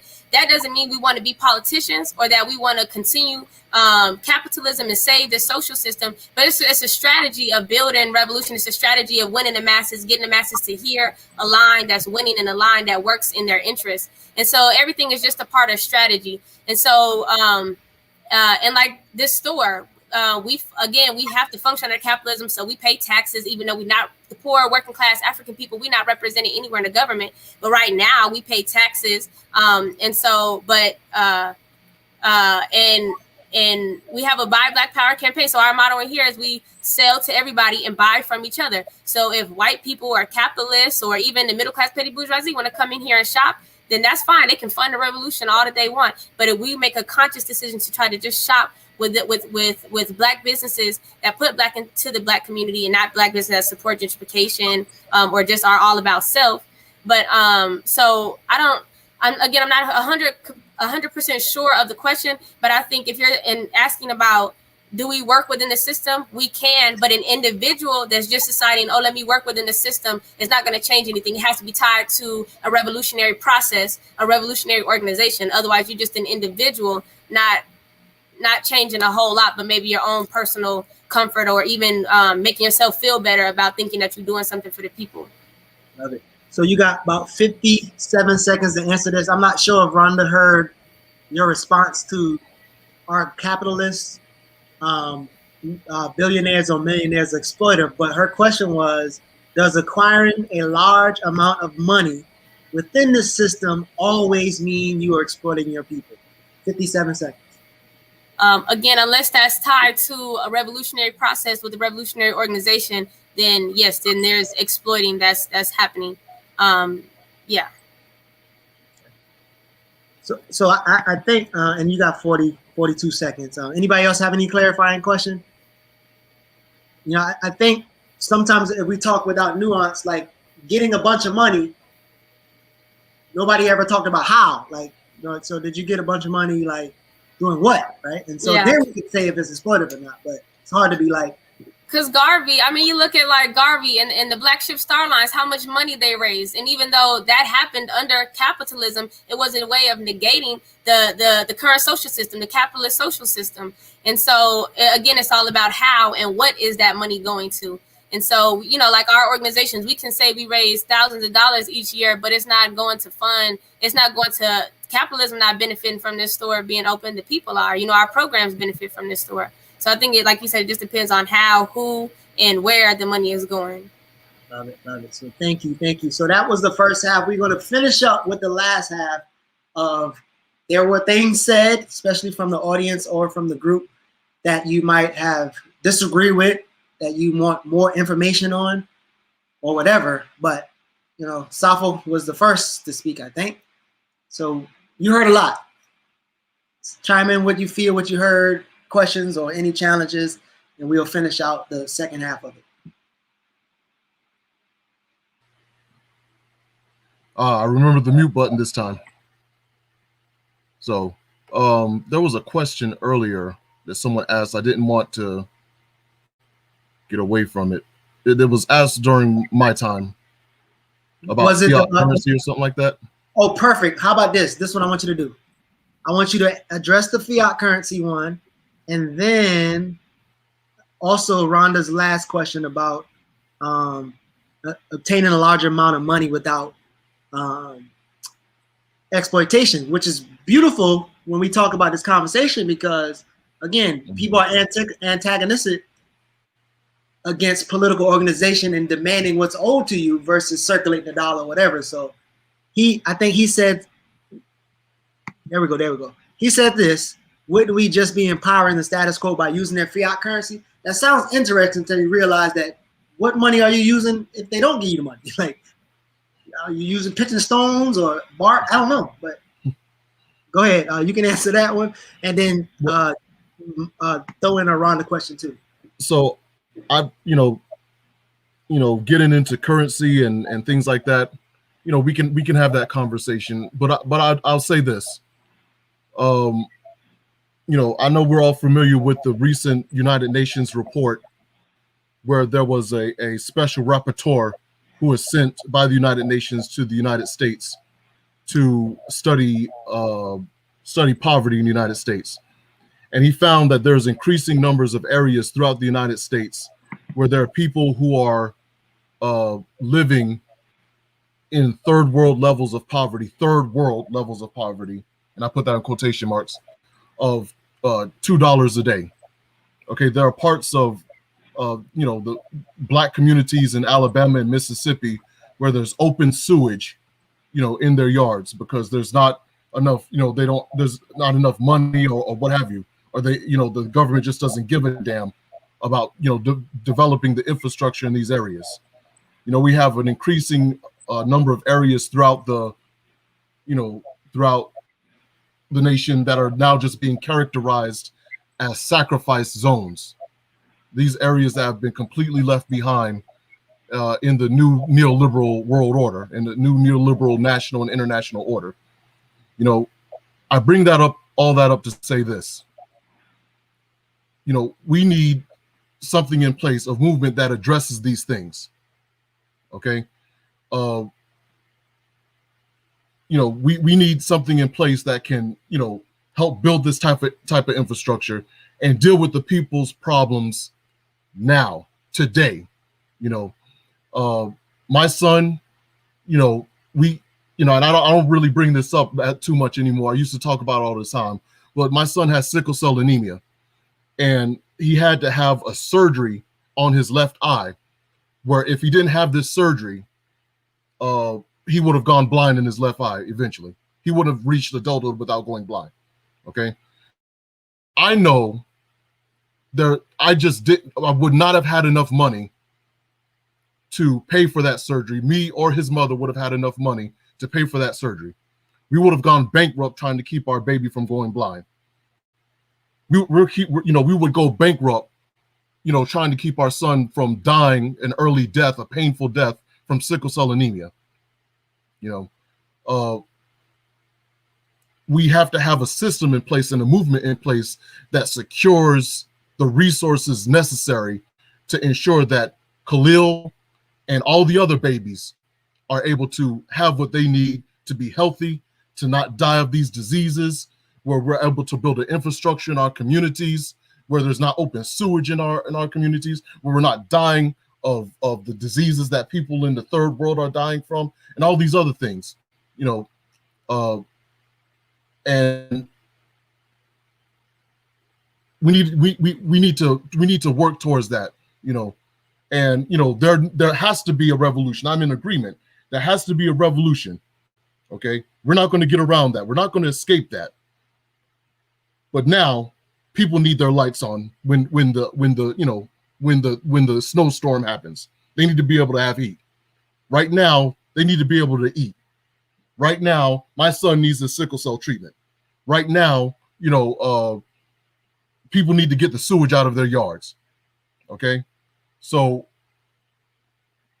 I say all that to say that policy matters.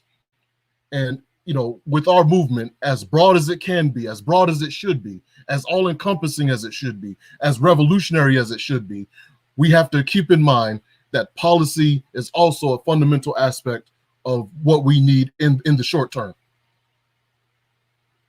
So, Marifa and Diallo, I want you, this is probably going to be a loaded question, right? It's loaded as in, I want you to respond to what you heard. I want you to try to answer Rhonda's question. And then I also want you to respond to Mansa, who he believes that the brother King was actually trying to say he wanted to do this. But unfortunately, again, a lot of people had emotional response to that video, and most people ain't listening to what nothing that boy said. Like, probably nothing. And so he had a lot of tropes that sound just like white people narratives for us. So it's hard to believe that he's trying to create a separate system when he think that if black people behave better, they will be able to compete. So again, Rhonda question about this other things, what you heard in the discussion, you want to kind of field some more, and then Mansa's question. So Diallo and then Marifa.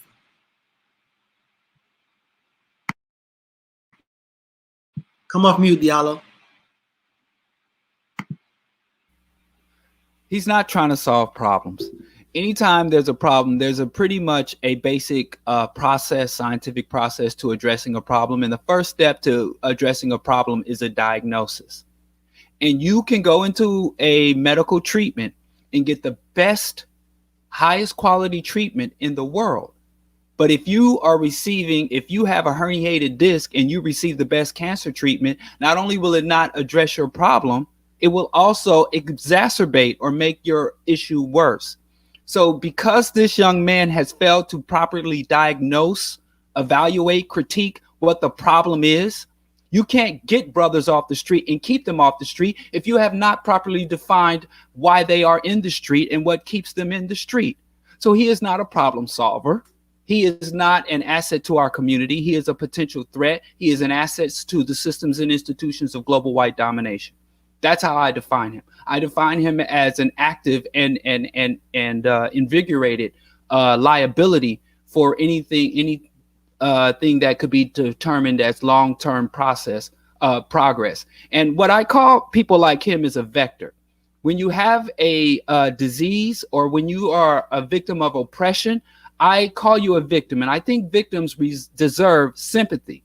But when a person takes their infection, their miseducation, their internalized anti-Blackism and try to systematically spread it to others and encourage others and infect others to behave as they do, they go from being a victim to being a vector. Like R. Kelly, he's a victim of sexual exploitation and abuse. He's also a vector and one who spreads the abuse instead of curing the abuse. So I see this person the same way in a political context. He is a victim of political miseducation and self-hatred and anti-Blackness. And instead of trying to cure it or contain it, he is actively and deliberately trying to spread it to other Black people. So that's my position on him. And I don't give a damn. You can open a school. Well, I don't care. I mean, people got mad at me because of what I said about that shrine to Nike. I mean, the LeBron James school and all this other, charitable things, and how Black folks, when Reagan came and recommended trickle down economics, Black people were like, oh, that's insulting. How dare you? We don't support trickle down economics. And every time a wealthy Black person comes and throws us a half chewed chicken bone, we dancing Holy Ghost in the street. So I don't care about his school, and school. So if the school isn't providing proper education, then send them to the Catholic school. Might as well send them to the Jesuits. If anybody can miseducate our people and then don't have to waste our money. If you're going to involve miseducation, you're just reinventing the wheel. So that's that. The question is, their options. Okay, that's that. Sorry. And this is the question. Are there options for acquiring large amounts of money for revolution without exploiting others? No, there's no way to acquire a small amount or a large amount of money without exploitation. Every dollar is a blood dollar. Even the dollars you go and work justly and righteously for, or dollars you sent out to ask the universe to send you abundance and some money shows up at your door. There isn't any clean money in this system, and there is no ethical consumption under capitalism. So all money is blood money. All money is bad. And again, you can be a victim or a vector in that situation. I think Black people need to start thinking and functioning in terms of varied and multifaceted resources, and not just money. Money is one of many resources, and our level of cooperation, coordination will reduce our dependence and need for money. We can have one wealthy individual come to our community and assist us into building something, or we can have dozens of individuals coordinate and cooperate and pool our time and resources to build something even better. So I'm not unrealistic. I realize that fiat currency is here. I can't feed my children without fiat currency unless I engage in behaviors that will provoke the system to try to incarcerate or kill me. So I'm not down on Black folks getting money, but I am down on Black folks misdefining what money can do and what money can mean. I'm down on Black people for promoting money as a solution to any of our problems. I'm down on Black people prioritizing the accumulation or the mass accumulation of fiat currency over the liberation and betterment. We do have examples of people like Bob Marley and his contribution to the Zimbabwean struggle. He took his fame and fortune and was funneling weapons, resources to secure Kalashnikovs and other resources for the Zimbabwean struggle. We had the late, great Fela Kuti, who also put his wealth and fame towards building a radical political party. So we do have examples, as the sister mentioned, class suicide. So there's no good money. But there is, it is a useful asset if we properly direct it. That's all. And most charity given to us by Black elites or wealthy Blacks is in order to pacify us and to sustain the status quo, not to empower us to tear down what drives us to poverty and despair. Okay. Brother Marifa looked like some disagreements bouncing off the lips. Is it coming? Is it coming? Oh, no. I agree with Diallo and a lot of things he's saying. I'm not going to be as harsh on the brother as him, as he's but I'm not going to sit there and refute what he said either. I mean, he would be a vector. This is true. My only pushback, not even pushback on Diallo, just my only message to the Pan-African brothers and sisters is this brother's seeing no one else is doing it. So first of all, he doesn't know that he doesn't know, right? He's misdiagnosing, he's miseducated. There's obvious opportunity for this brother to be turned around or to redirect his passion in a way that's beneficial to us. Who in his city is going to help him do that? Who's going to spread that message? I don't know where he lives exactly, but I just know that I've seen that problem a lot, to where we see brothers and sisters moving in a way that's not beneficial, but they think it is, but there's no one around to provide proper guidance for those brothers and sisters. I want black man, especially, what are you going to do to help turn your brothers around so that their passion actually benefits us? Because that's one problem I had. Even when I got introduced to the conscious community, or whatever community you want to call it, no one helped me navigate these lands, these rivers, no one helped me do that. I had to navigate this on my own. Get off your ass and help people, guide people. So this brother isn't misguiding other people who don't know any better. His passion is used against him. Step up and guide some people. That's my first, not pushback, just addition to what Diallo said, because the brother is a vector. No doubt about that. As far as the money, you're going to have to walk and chew gum. You're going to have to accept the fact that there's exploitation happening, but then use it to the best of your ability. Asafo just got through telling us that his son needed a surgery to save his eye, right? That institution was only going to accept money. He has to take that money from somewhere and give it to the institution so surgery can be had. You're going to have to do that. I mean, you're just going to have to accept the fact that there's some issues here. There's some contradictions there that you have to live with and push through for the betterment of our people in the long term. In the long, I think Diallo, you kind of explain some of that. There's ways we can use it. It's not the only way, right? So I just don't want people to be paralyzed by, because I see that a lot. I see people nitpick the situation. It's already in the dirt. It's already in the mud. You gotta have to use it. I think Art of War talks about one of the best things you can do is use your enemy's resources to empower yourself before you use your own. Figure out ways to use your enemy's resources. Figure out ways to use it to your advantage. We see stories like the Haitian Revolution. I love telling this story because it's something that I think is important. They didn't have the amount of weapons they needed to defeat the French.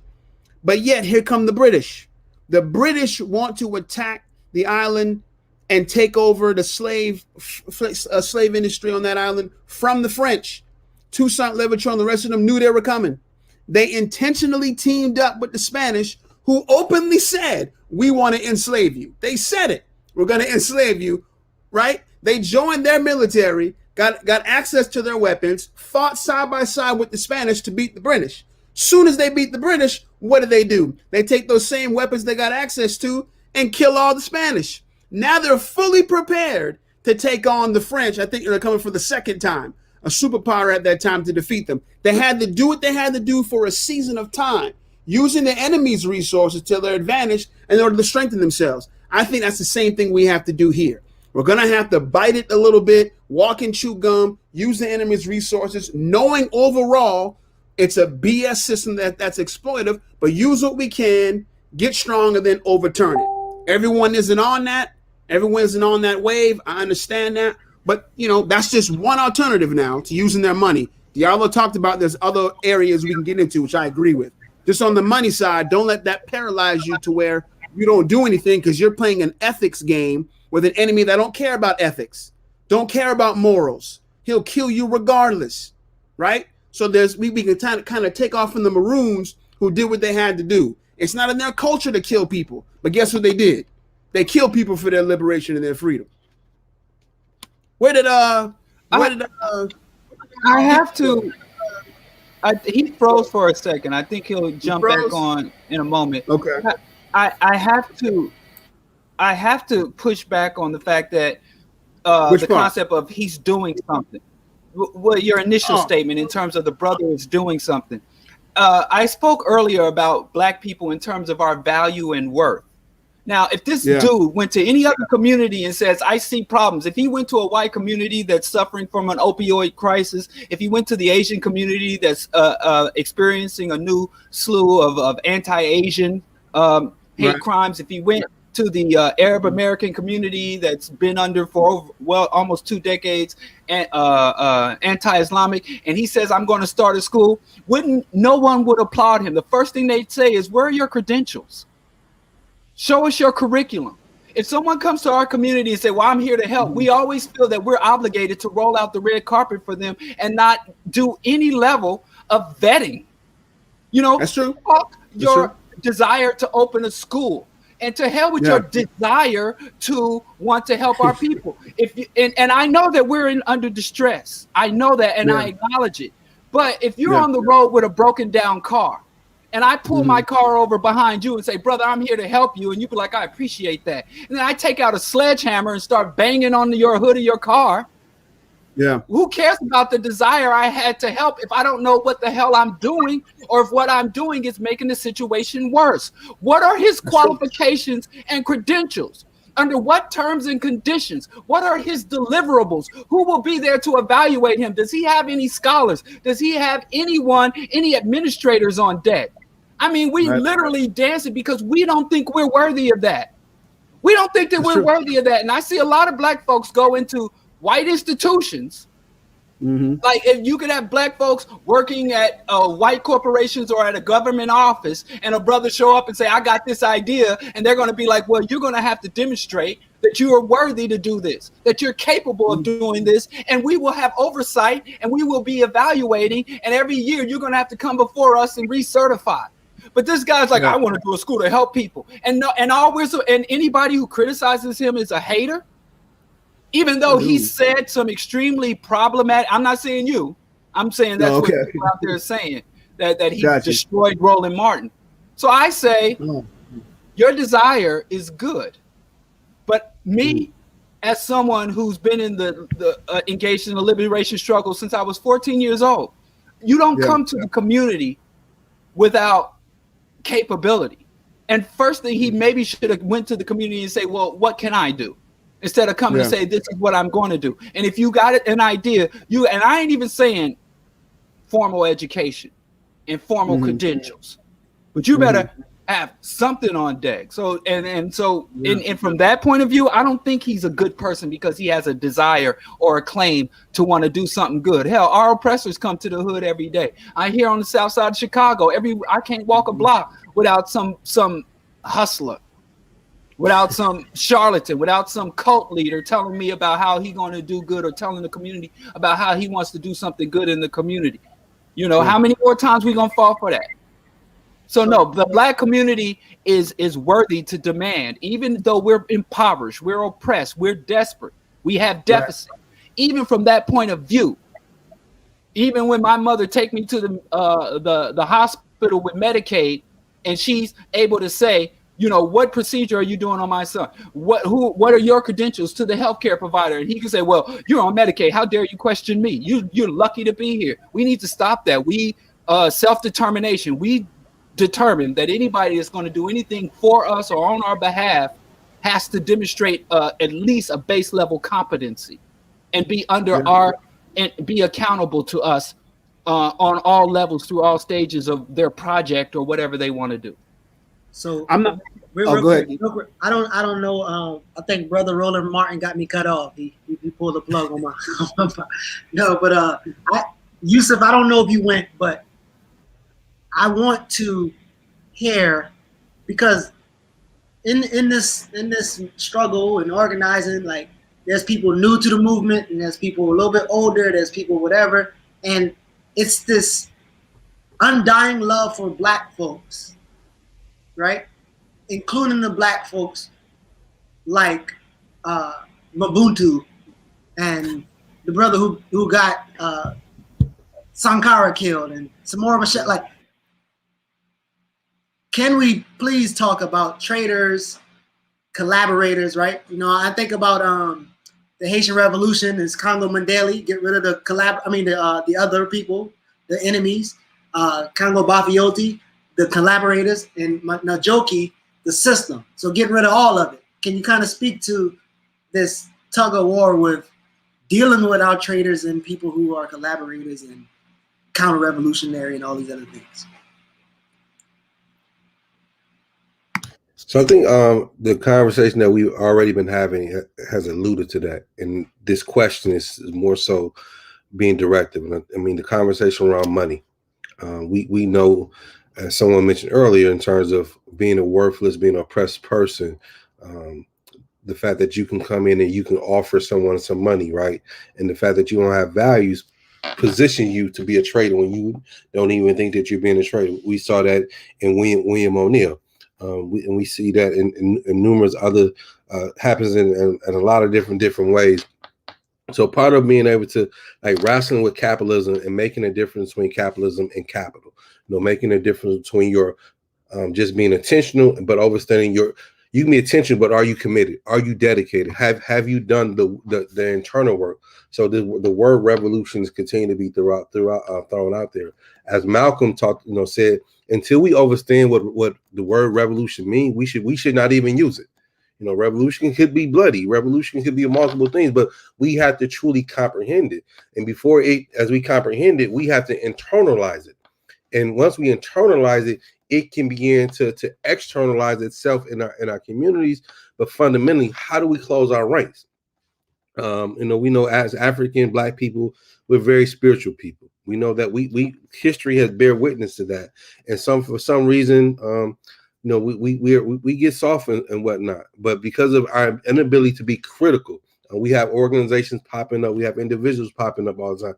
And because we don't want to be critical and not be perceived as a hater and whatnot and create confusion, we tend to what most people say in the movement, we're liberal. We function very liberal, we're very soft and that's detrimental. And I think within the movement or the perception of a movement, because I don't think we have a movement, and because we had a movement, that young brother couldn't function the way he did. There will be protocols already within our communities to be able to grab him. Because we see a lot of organizations just popping up. Individuals get on platforms and you act like, where the hell that Negro come from? Who was his peoples? And these things. And so, and I'll just conclude, I think that was the most powerful, whatever people may have thought about the movie Judas and the Black Messiah, is the fact that it highlighted something that we don't talk about that often, is the individuals, how they infiltrated our organizations.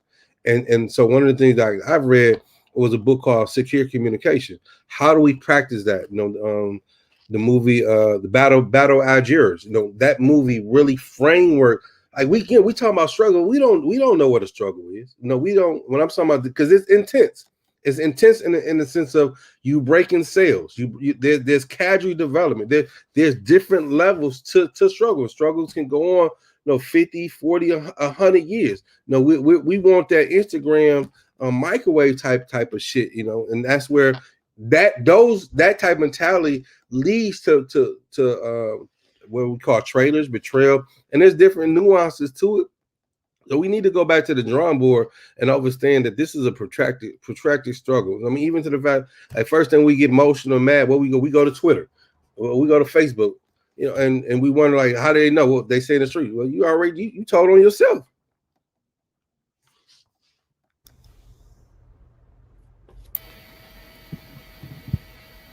I'm gonna come back to you, Marifa. Just go ahead and give us some response to that, and let's dialogue around this and build where we need to go. We almost at 2 hours. I can keep y'all as long as y'all want to be here. I understand that these things go fast, but go ahead. Yes. Yeah, I really appreciate what our comrade and brother Yusef just raised. And in terms of the question around like traders and sellouts.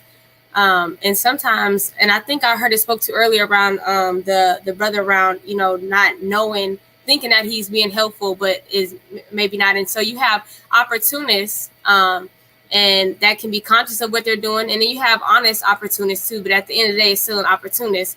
And so I think, the question is then what do we do? How can we bring them into, how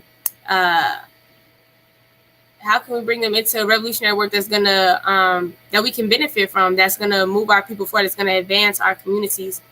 And so I want to say that I think, and as a revolutionary, it would be counter-revolutionary if I didn't continue to put out the call to and mention the organization in which I function under, I work under, is again the African People's Socialist Party, and which leads the Uhuru movement. And so we have a movement, and I think it's important that we're talking about the defeat of the Black Panther Party.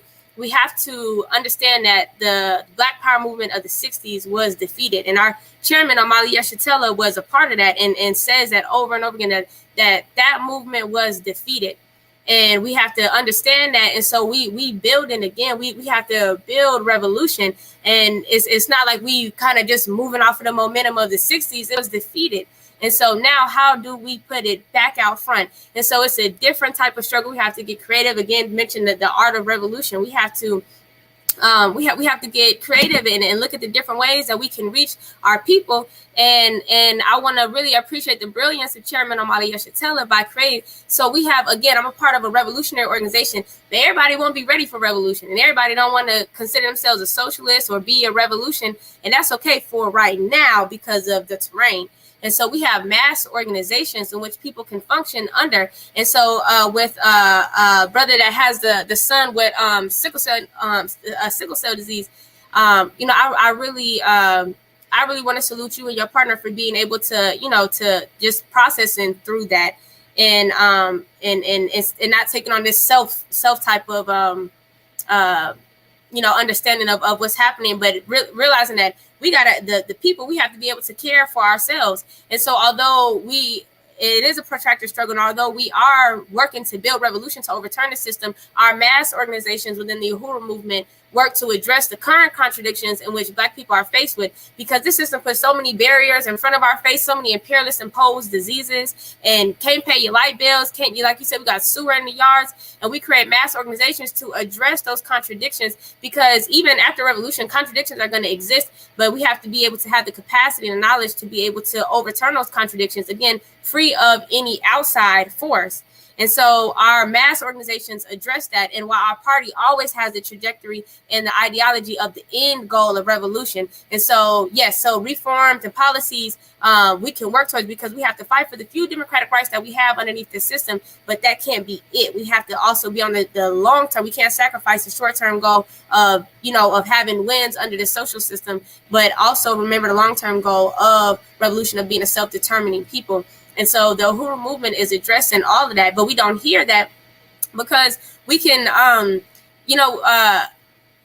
the revolution was defeated. And so, the movement, the Black Power movement was defeated. And so with counterinsurgency and sellouts, it's easy to hush down, real revolutionary work that's happening, but we have to put it back out front. And we can't be like computer gangsters or something and just be on Facebook, like social media. Social media has to reflect what's happening on the grounds. We have to have boots on the grounds. And in our party and movement, all over the US, all over the continent of Africa, and in Europe, and in a few places in the Caribbean, we have comrades that are on the grounds. And so we have to, we're always constantly struggling of how do we recruit more, recruit. That's all we hear. And so we have to have boots on the grounds. And so there is a movement that exists. However, we have to be able to reach the masses constantly, always, all the time. So I want to encourage you all, and brother Safa, or I don't know if I said your name right.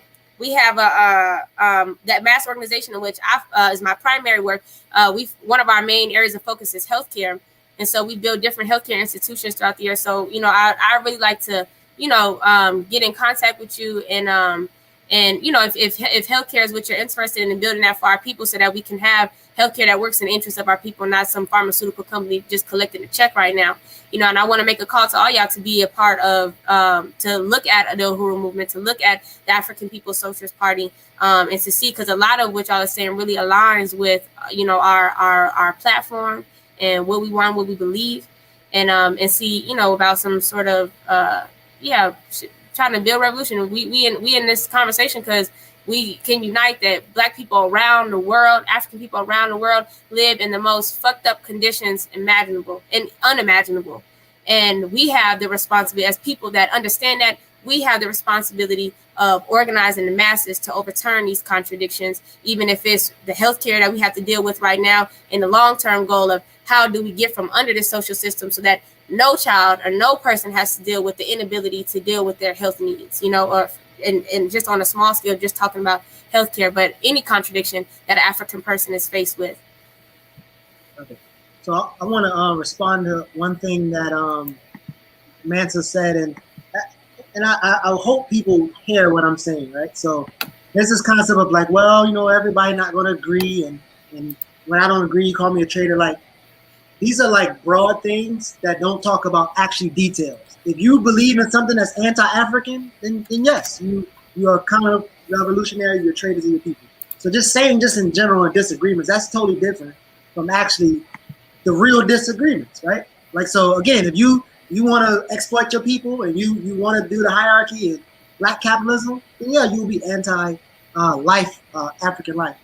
And so the other thing I was thinking of is looking at stats, right? So it was like 2.5 million black businesses with zero paid employees a couple years ago. Now it grew to 3 million, right? And so you got to ask yourself, why are this many businesses with zero paid employees? There's a good chance that you can look, because you've seen black people like, oh, CMOS is popping up, I'm gonna start me a CMOS business. Like, your goal for getting in is to get some of the coins, right? And so that can be the same thing with brothers and sisters feel like they want to go solve a problem. They don't even know the problem, right? Oh, I'm going to go get these black kids off the street and clean them up and make them stop saying the word nigger. And you're like, that's really not going to do anything. So I guess the champion where people were saying, like, this is going to be hard for me at this stage in my life. I understand we want to celebrate people. It's going to be hard for me to accept that somebody had the best intentions and they didn't really do no homework. Like, again, you teach them financial literacy, and you can't sit and talk to me about trickle-down economics. You can't talk to me about economics, history. Like, you can't talk about any of those things, but you're going to teach somebody financial literacy. That should be problematic. So, Brother Yusuf, we want to wrap up. Any final words before we wrap up? Anybody else, if y'all have any dialogue, we definitely do that. Reef, I didn't forget about you. Go ahead, Brother Yusuf. I think the point that you're making is that we can hold both space in terms of being critical on both sides. I think, again, we have to challenge the liberalism within us. I enjoyed this conversation. In fact, I mean, those of us who identify as revolutionary, how often do we really get a chance to have that conversation publicly in the sense of being who we are? Like, every activist is not a revolutionary. Every organizer is not a revolutionary, but every revolutionary is an activist, is an organizer. And it's important that we critique that type of interview. I mean, overall, it's obvious Roland Martin had an agenda. And it was very disrespectful. I mean, one thing I appreciate about the young brother, that he was respectful to Roland Martin. I mean, he easily could have just blew up, right, and just let him have it. But you could see, because of his unpreparedness, he couldn't articulate his thoughts, because he didn't really know what he was doing. He just, hey, I just bought a school. And it's much deeper than that. I mean, those of us who were the organization we're part of, and again, the work that we're doing. And I think in terms of the ability to connect deeper is important. And that's how we build a sustainable movement in learning from the past and not just living in the past. I think we treat the 60s and the Panthers as the golden age, and we're trying to recreate that. And that's not revolution. Revolution is about liberation. Revolution is about learning from the past. And I think in this conversation is, how do we advance and being in the struggle today and not living in the past? And that's where our people are, they get what we're saying, but they question because the inconsistency. Like that many of us, they might not can't pronounce our names, but they can talk about our work. They can talk about how we've impacted them. And that's something that's tangible. And appreciate being honest with you guys. Appreciate you. So, Marifa, go ahead, and then I do want to throw Rhonda's question back in the table. I don't know if she caught earlier when we was talking about some of that, but go ahead, Marifa, then we'll. Word. Wanted to shout out Yusuf right before he checked out. Hopefully he'll see this. Respect to the brother, his words, and his contribution to the panel. My final yip yap is going to be centered around the conversation around the young man, King Randall, who in his mind is doing what he can to help the brothers in his community. And we've identified that his efforts more than likely are going to lead to a position where he's hurting us more than helping us. And so, black man, I want to talk to everybody that if the system is active. It's actively producing brothers like him and worse every single day. And if our recruiting mechanism isn't where it needs to be, we're in trouble.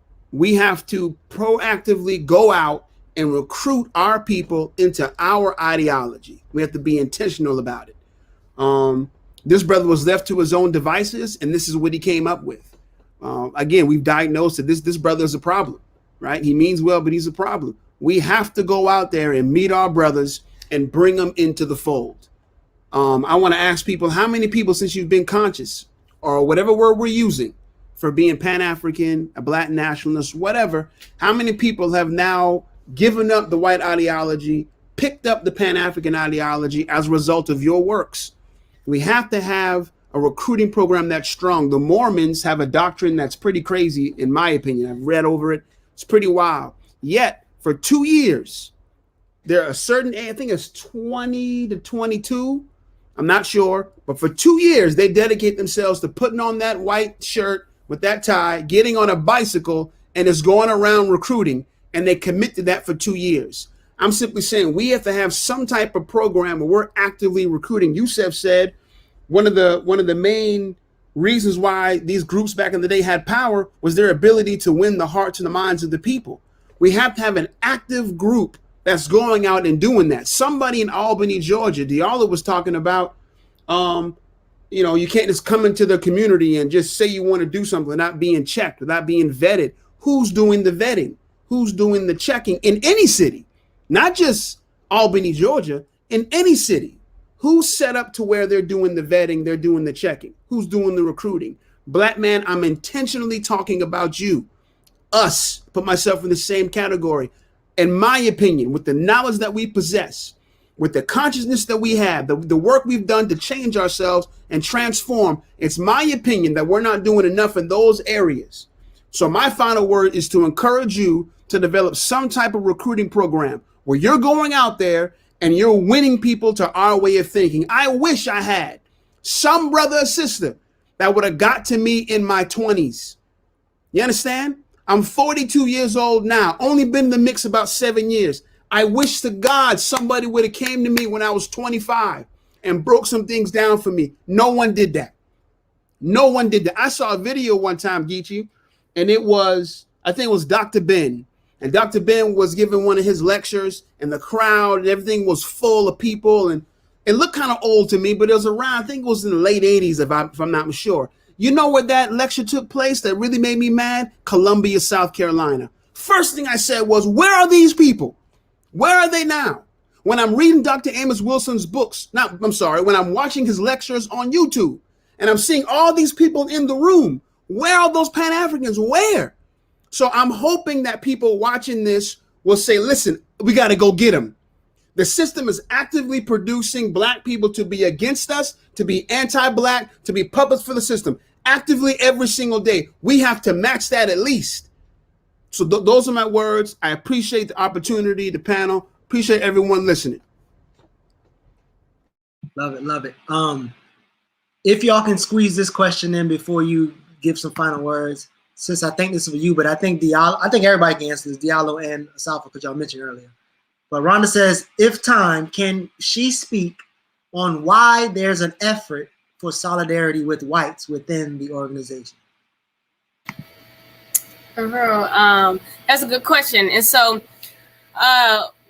we trying to build revolution. And so if you're really talking about a African revolution, a worldwide revolution, anybody that's willing to be a soldier, you know, again, through a vetting process, we're going to take is people that want to be soldiers, you know, in the revolution.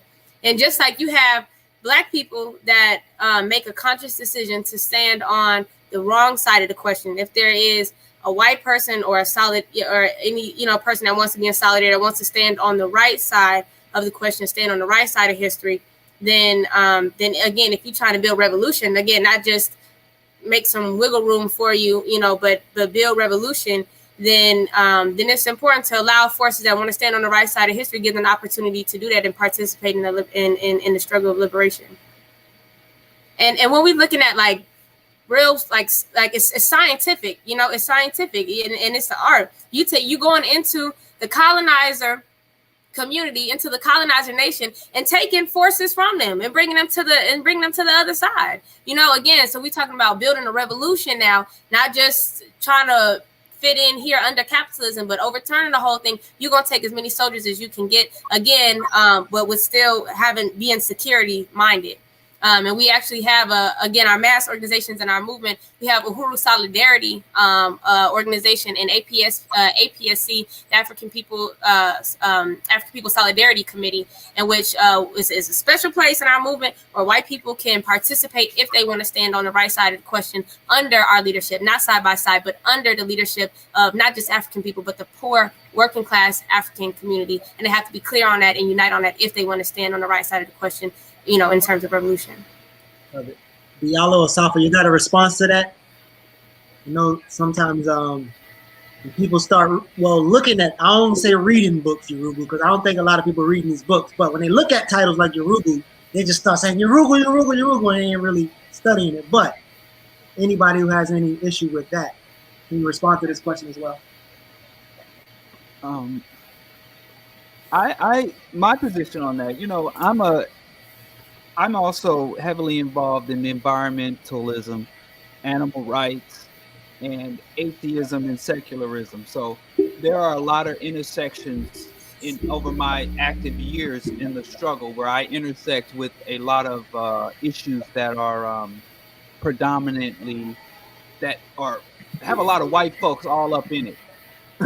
So I'm not alien. It's not alien for me to coordinate and cooperate and work. I've been invited out to work with people dealing with issues of Palestinian struggle, issues of, again, like animal rights even. But what I realize is that number one, as Dr. Clark says, there are no such thing as permanent allies, only permanent interests. But I also take the position that Black people are not the only people who can be victims of divide and struggle.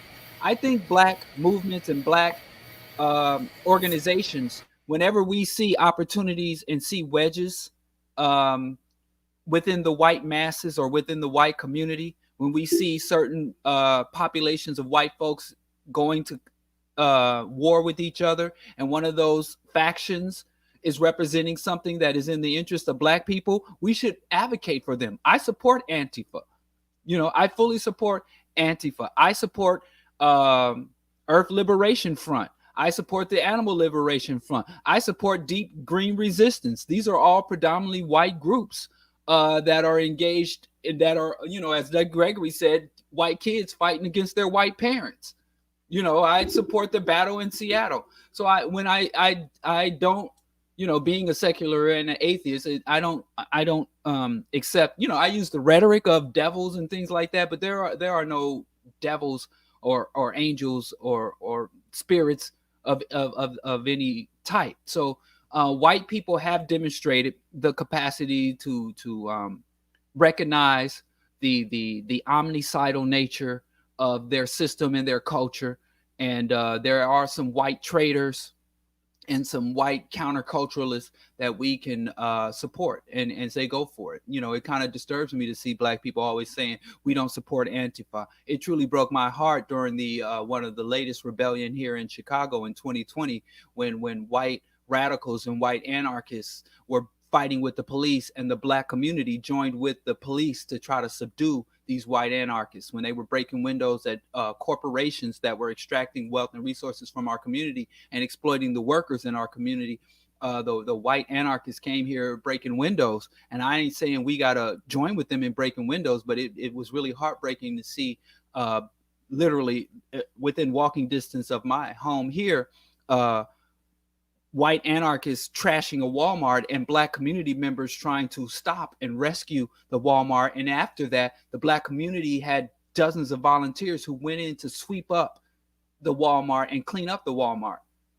I mean, that really, you know, I went over there too, and I didn't say anything. I just went there to observe. I guess I just haven't had quite a bit enough heartache and pain in my life. So I just went there to see some heartbreaking shit in my life. So I think that there are many opportunities for when our interests intersect with other populations, other cultures, other races, that I don't think it's a betrayal or a divergence or harm our group to coordinate, cooperate, as long as the terms and conditions are established, or even from a distance advocate and cheer for people of other races that are going against their own population. That's my point of view.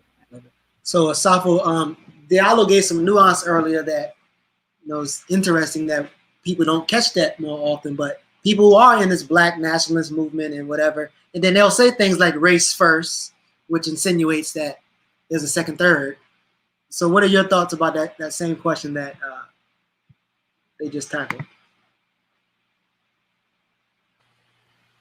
Well, I'll just refer back to the comments I made at the beginning of our discussion regarding, the ability to be politically sophisticated and politically literate enough to form alliances when those alliances are necessary. Overall, I'm inclined to agree with what Brother Diallo has stated. I think he stated it better than I could have. Let me also just say just real quickly about the Uhuru movement. I followed the work of Chairman Omali Yeshitela off and on over the years, and I really admire that movement and admire his leadership. And I think what they've done with the Uhuru Solidarity movement, I think really set the standard of how we have alliances, if you will, with whites who would be willing to work with us. I think the organizational structure that they have with the Uhuru Solidarity movement is something that should be studied and copied as to how we have whites in our movement. So I'll leave with that. Go ahead, Marika. Yeah, I'm with using white people to our advantage. Let's just call it what it is. We can puppet them, they puppet us, they puppet everybody else. We can do the same thing. I remind everybody of Queen Nzinga. Queen Nzinga, African queen, her people being attacked by the Portuguese. They were attacking their people, enslaving their people. She formed an alliance with the Dutch. The Dutch wanted to be the ones to control the interests in that area. She formed an alliance with the Dutch. These are white people. The Dutch helped drive out the Portuguese. After that, you guessed it, she flipped the script and drove out the Dutch. But for a season of time, she was willing to build an alliance with white folks. Not even white folks that are saying they want to be in agreement or in alliance or fight a common fight. They want to enslave them too. And she knows that, her ability to be strategic in that regard, to use them for her advantage. Use white people. Use them and repurpose it to do what you have to do. This is war, right? It's not, if we're trying to be, for lack of a better word, ethical in this, we're in trouble. Use people, do what you have to do in order to secure our liberation and establish an African world where we humanize this universe and restore it back to the way it needs to be. Use them, 100%. As long as it doesn't compromise the mission, doesn't compromise who you are as an African being, let's go to work. So it's essentially what you're saying, Marifa, is, I don't know what type of backlash I would get from this group by mentioning what's my man name? Who was the Secretary of State under Nixon? I forgot his name. Kissinger. Henry. So you're saying, take a page out of Henry Kissinger's book. No permanent allies, only permanent interests, right? Only permanent interest. That's it. Use them. It's only going to be a season of time anyway. Use that season of time that you have them and go to work. If somebody wants to give you $100,000 with no strings attached, they want to help because you're playing on their guilt. They feel bad, right? So they want to give money to black organizations. Man, take that money, repurpose it, and build our community.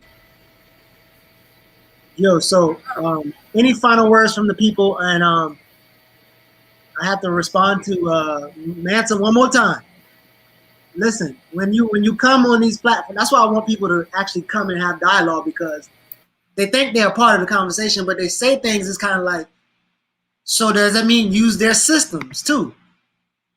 You have to have details. So should we exploit other African people? No. So what systems are you talking about? And we just can't have these broad conversations. That's why the conversation has to be really detailed and intentional, right? If he's saying use people who are willing to destroy their own people, that's not the same thing as using their systems. Because obviously if they had a system that was destroying their own people, we wouldn't be having the damn conversation. So no, you don't want to use Urugu, Bakra, whatever you want to call them this week. You don't have to use their systems, because their systems, again, I don't know if anybody read Urugu. I know we comment Urugu all day, but the Utamawazo, you're not going to use that Utamawazo, because that Utamawazo achieves their silly, which is white hegemony, right? So why would you use something that's going to dominate African people? So I'm about to get worked up, my bad. But any final any final thoughts from the panel? I think that needs to be a conversation, breaking down the terms used in Urugu, Asili, Utamarozo, rhetorical ethic. Rhetorical ethic is a big one. I think that would help the brother King. What's his name? King Randall. If King Randall understood rhetorical ethic, he wouldn't buy into this American ideal, and his do for self would change. But that's just me. Geechee, don't we have videos up of our study groups for Urugu? Yes, we do. So we should probably post that on our page. So yeah, we definitely do. Word. Any other things? I thank y'all so much for the time. We 2 hours and 20 minutes in, and I think this was a powerful dialogue. Thank you. I really want to appreciate y'all for this platform, and for inviting me on, and the discussion that we have with you brothers. I appreciate it, and we have I want to invite you to. We have a political education study on. It won't be on Facebook Live. It'll be kind of more of a intimate setting, I guess, where everybody will be able to communicate, and not just be like in the comments, so we can try to. But unfortunately, you won't be, able to be viewed again by people, like this one. But it's going to be on Zoom, and it's a political education of the party's platform and what we believe and what we want. So I want to invite y'all to you brothers to come on tomorrow at 7 Central Standard Time. So we have our offline study every Thursday at 8. See, I'm on Central Time right now, and I'm twisted. But our Thursday study, private study, is on 8:30 Thursdays. So I don't know if maybe we can go on there to jump off. I was gonna say, I think we might just end maybe 30 minutes before or right before yours. So okay, what time do yours start? 7. 7, which Central. So that means 9. Nah, 8 Eastern. 8 Eastern. Oh yeah, 8 Eastern. Mm-hmm. 8 Eastern. Mm-hmm. It starts 8 Eastern. Okay, and then all right. So yeah, if I can come on, I'll be on there for 30 minutes. But is it every Thursday or? Mm-hmm. Okay. Listen, Thursdays be packed, man. Things are happening on Thursday. All right. But yeah, definitely. Anybody who's interested in that, contact us. Any other things? Any last words from the group? Any final words about the topic? Good stuff, man. I appreciate the opportunity and the invitation and all the speakers. Very insightful, and I look forward to the future. Thank y'all. We will definitely. Oh, let me put this up. The website. No word. Connect with y'all later. So appreciate y'all. No, thank you.